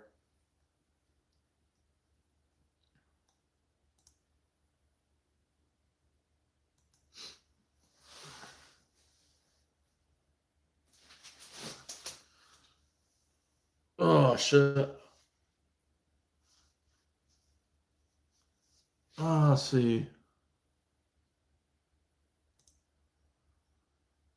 Recalls live right across the road from Ford dealership. Recalls safety issue, therefore you could be the 25th owner. Yeah, exactly.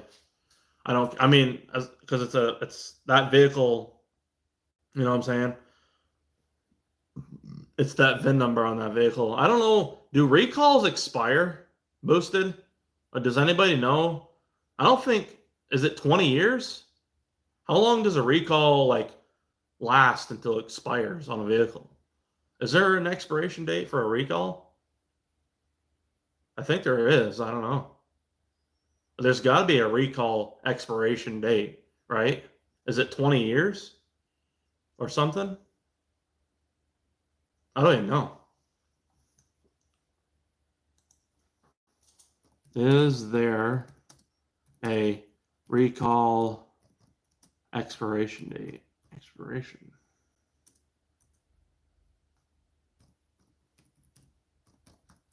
date on vehicles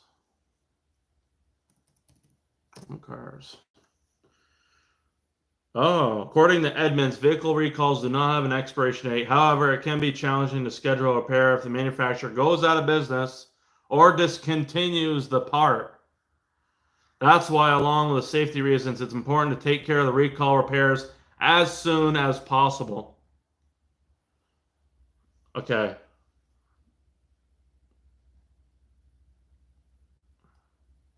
So as long as they have the parts to do the recall, then technically it doesn't matter. But if they don't have the parts to do the recall, then you're kind of fucked.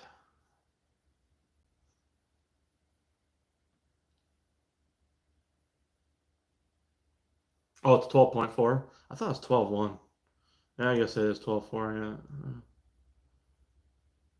I always called it a 12-gallon tank personally, but 12.4. I think the 0.4 is like, what? How many miles have you guys gone? Like, is it 1 gallon of reserve under zero? I think it's like usually it's like 1 gallon extra, right? Under 0 miles to empty. Is like another gallon left, or is it half a gallon for our cars? I don't even know.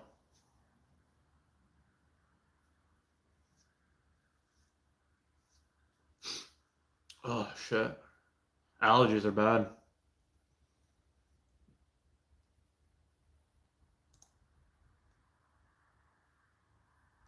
I never read that. I pulled Carfax and Safeguard gun prior to buying, selling. Good or bad, everyone has to see and sign both before purchasing. Yep. Oh shit.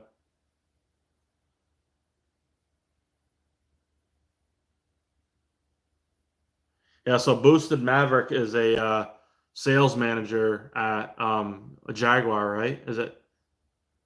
No, a Land Rover, right? Land Rover dealership? Not Jaguar. Land Rover. So he's the sales manager there. So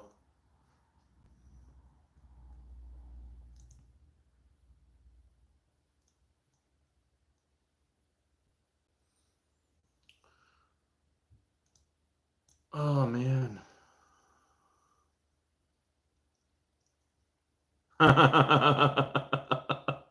If it's too ugly, we don't. That's hilarious. uh, that's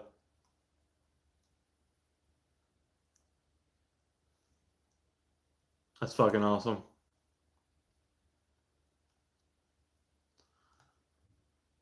Yeah, I thought there was expiration dates on them, but or I always wondered if they did expire, but I guess they don't really expire. But the thing is, like, okay, the parts, if they're discontinued, then really it kind of is expired because they can't service you. Yeah, I got the same letter.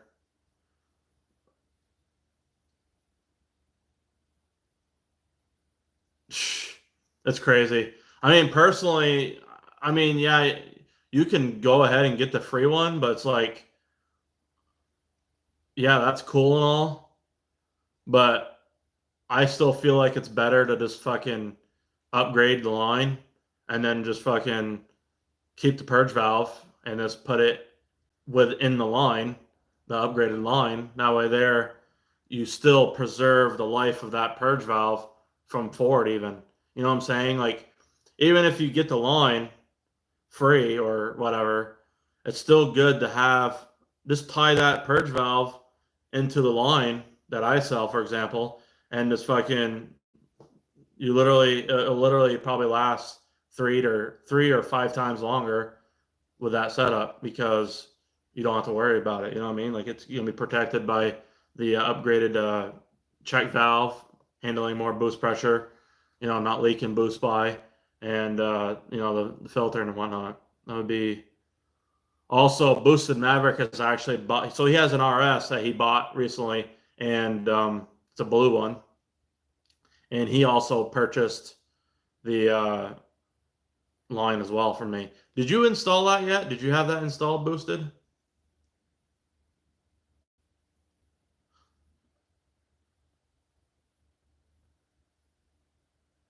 Yeah, exactly. It is a loophole. I thought it's 10 years. 10 years for parts. Isn't it like 10 years and then they can discontinue parts? I don't know. Is it 7 years? I thought it was 10 years. It's pretty crazy that the parts for these cars are going to be, I mean, pretty soon you're not going to be able to buy a transmission for them.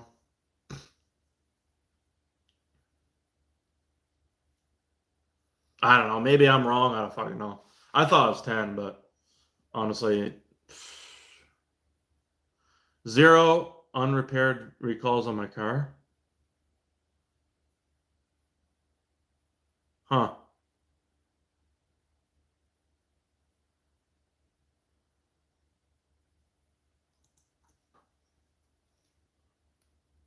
So that means that none of them has been done, right?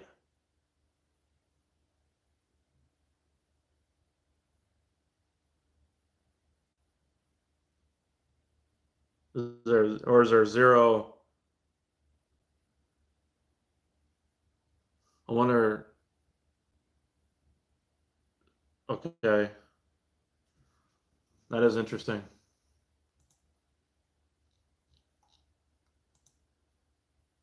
Hmm. No outstanding. Oh, okay. Hmm.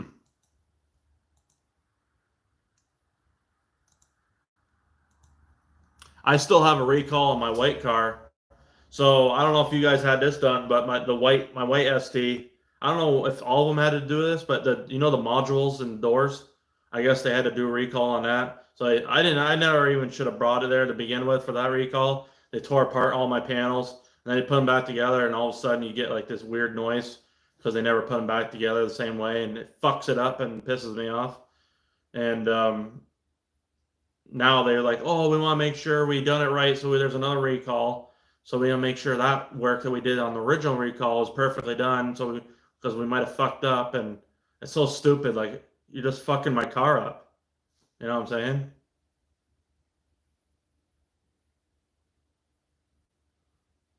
It's crazy. I should have never brought it there for the fucking modules and the door latches or whatever it is. It's so stupid. My car was working fine. I should have never even brought it there to get it done. That was the dumbest thing ever. Because then they pull your panels off and fuck it all up.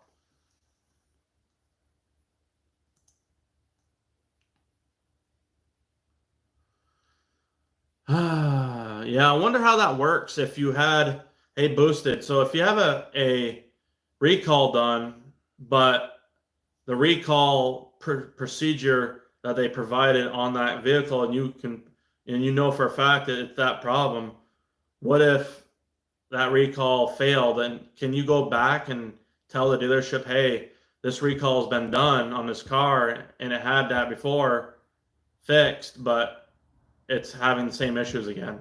I wonder if that can be done or not. Yeah, the fucking DCT clutch. Yeah, my grandmother had a 2014 Focus SE, and the automatics are so they're trash. Yeah. So yeah, I wonder how that works with a recall. They warranty the repair, but probably for a year. I wonder how long they warranty that repair for under a recall. Because what if the same problem? Okay, see, that's the fucked up part now. If there's a recall on the purge valves or purge line thing, now they're only providing one more, because obviously they know they're not going to make them forever. So they're going to provide one more purge line or purge valve for all the ST guys or ST owners, and that's all you get. After that, you're fucked. Doesn't matter if you had a recall or not. Like, so they're basically saying, oh, we're going to discontinue that part, but we're going to allow you guys to get one more if you need it.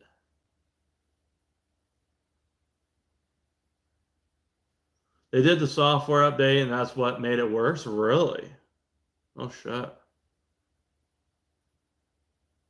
They could not uninstall it. Oh, my God. Yeah, well, that's kind of like doing updates on your cell phone. Once you update your cell phone and it fucks your phone up or makes it slower, because updates do that to your phone, they make shit slower. You can't uninstall that update, unfortunately. Not, you know what I mean? Once it's updated, it's like you're fucked. I think with I don't even know if with an Xbox or PlayStation, you probably can set it back to factory settings, but I don't think you can uninstall the updates. Yeah, of course they want you to buy a new product. But the thing is Ford hasn't came out with a better solution for the Purge line. So it's like, oh yeah, let's just fucking provide one more, even though there's a recall. You're fucked if you don't, you're only fucked. I mean, they're literally going to provide one more. It's crazy, man. That's why I feel like, I mean, yeah, you're getting a free one, but it's like, it's still better to get the fucking upgraded Purge line and then literally just tie in the Ford if you want to tie in, because that's what I did with mine. My Purge valve, I've only ever replaced one Purge valve or Purge line on my white ST in 13 years. Mine originally went bad, I think, in 2018, 2019 timeframe. I replaced it with a Rock Auto one. And then last year, I decided to upgrade the line, and I literally just tied in my Purge valve. I heated up the ends of the plastic, removed it, tied it into my 3/8 line, and, because I didn't want to just throw it away. It's a good Purge valve. You know what I mean? Even though it's a Ford one, it's like, yeah, it's still a good Purge valve. So I might as well use it until it goes bad. And it may not even go bad for a long time now because the filter is protecting it and it's in a better situation with the whole thing being upgraded. You know what I'm saying? There's a solution to stop making the part. Yeah,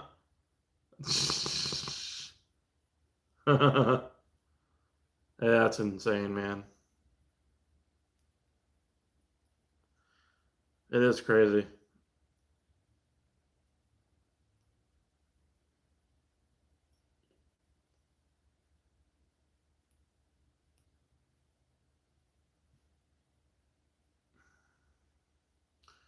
But yeah, I don't know why. Why was the DCT transmission so horrible in the MK3 Ford Focus, the automatic, when the older, Z-Tech and Duratec Focuses, those transmissions were fine. The older one, MK1 and MK2, those transmissions were fine, the automatics, I thought. Those ones didn't have problems. I think it's like the EPA, like once they get this fucking bullshit with the lighter oils to get that better 0.5 miles per gallon better gas mileage, which is a scam, because these engines will not last with the oil that they provide on the engine as a, like a spec. Like, for example, the Toyota 4Runners and the Supras, all the Toyotas are like 016, 020. Well, that's a bunch of bullshit. That's not based off engine clearances. That's based off them trying to maximize the fuel efficiency for what they need to get to reach for that vehicle. And because so my Corolla, I had a Corolla hatchback, 6-speed. It had the 2.0, and it literally called for 0.820. But in Australia, that same engine calls for fucking 5W30. So that tells me right there, not only is it a climate situation, as far as like the temperature of the climate. But it's here, it's warm in the summer too, so it doesn't matter. It's basically the United States and the EPA and the gas mileage thing. It has nothing to do with, you know, yeah, and the start, don't even get me started on the start stop bullshit. That stuff is so bad for your starter. Like, you're literally wearing out your starter so fast. I don't care if they put a better starter in them. That shit wears your starter out so bad. And your battery. I mean, think about it. It's wearing your fucking starter out. You know what I'm saying? It's just crazy. I'm going to go to Ford and see what they say. I'll let you know how that goes. Okay, buddy. Yeah, fuck it. I mean, they might provide you with some stuff. Just tell them it's got the same, literally, if you say it the proper way, they may take care of you. Just say it's got the same symptoms, and you've looked it up. It's got the symptoms of what the recall says it had, and it was done, but yet it's still having these symptoms. You know, it needs to be fixed because it was a recall, and you know, obviously, it only lasted for so long until this recall situation needs to be done again. So I don't know how that works, but we'll see. Hopefully, you know, they can take care of you somehow. Hopefully your gas tank is, you know, sucked in or whatever, to where they can replace it, you know. And if they replace it, that means they should be replacing. They never replaced mine, which is they checked mine. They never replaced mine, as far as I know. They only and they didn't. I don't think they replaced my purge valve. They might have. I don't know. I don't think they did. But yeah, if they replace your tank, that means they have to give you. I think they give you a brand new fuel tank, like a pump and everything, right? And charcoal canister, or I think they give you all that, right? Brand new, or unless they don't have it in stock, and then you're fucked. But I don't know, or if they can get it. You know what I mean? Hopefully they can get it.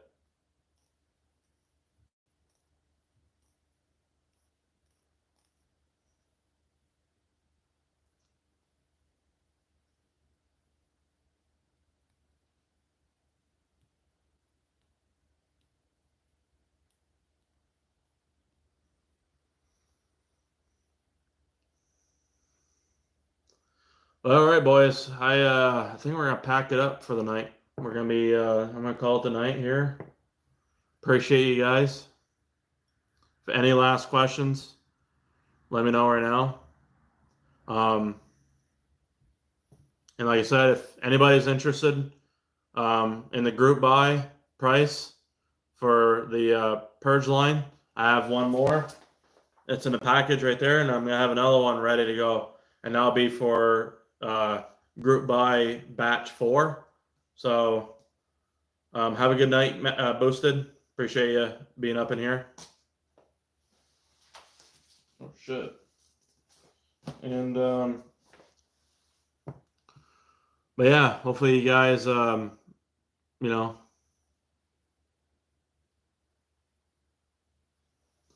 hopefully you guys have a good night. Appreciate you guys being up in here. Just Duck, Phil, Boosted, all you guys. I love you all. And we'll see you next Friday.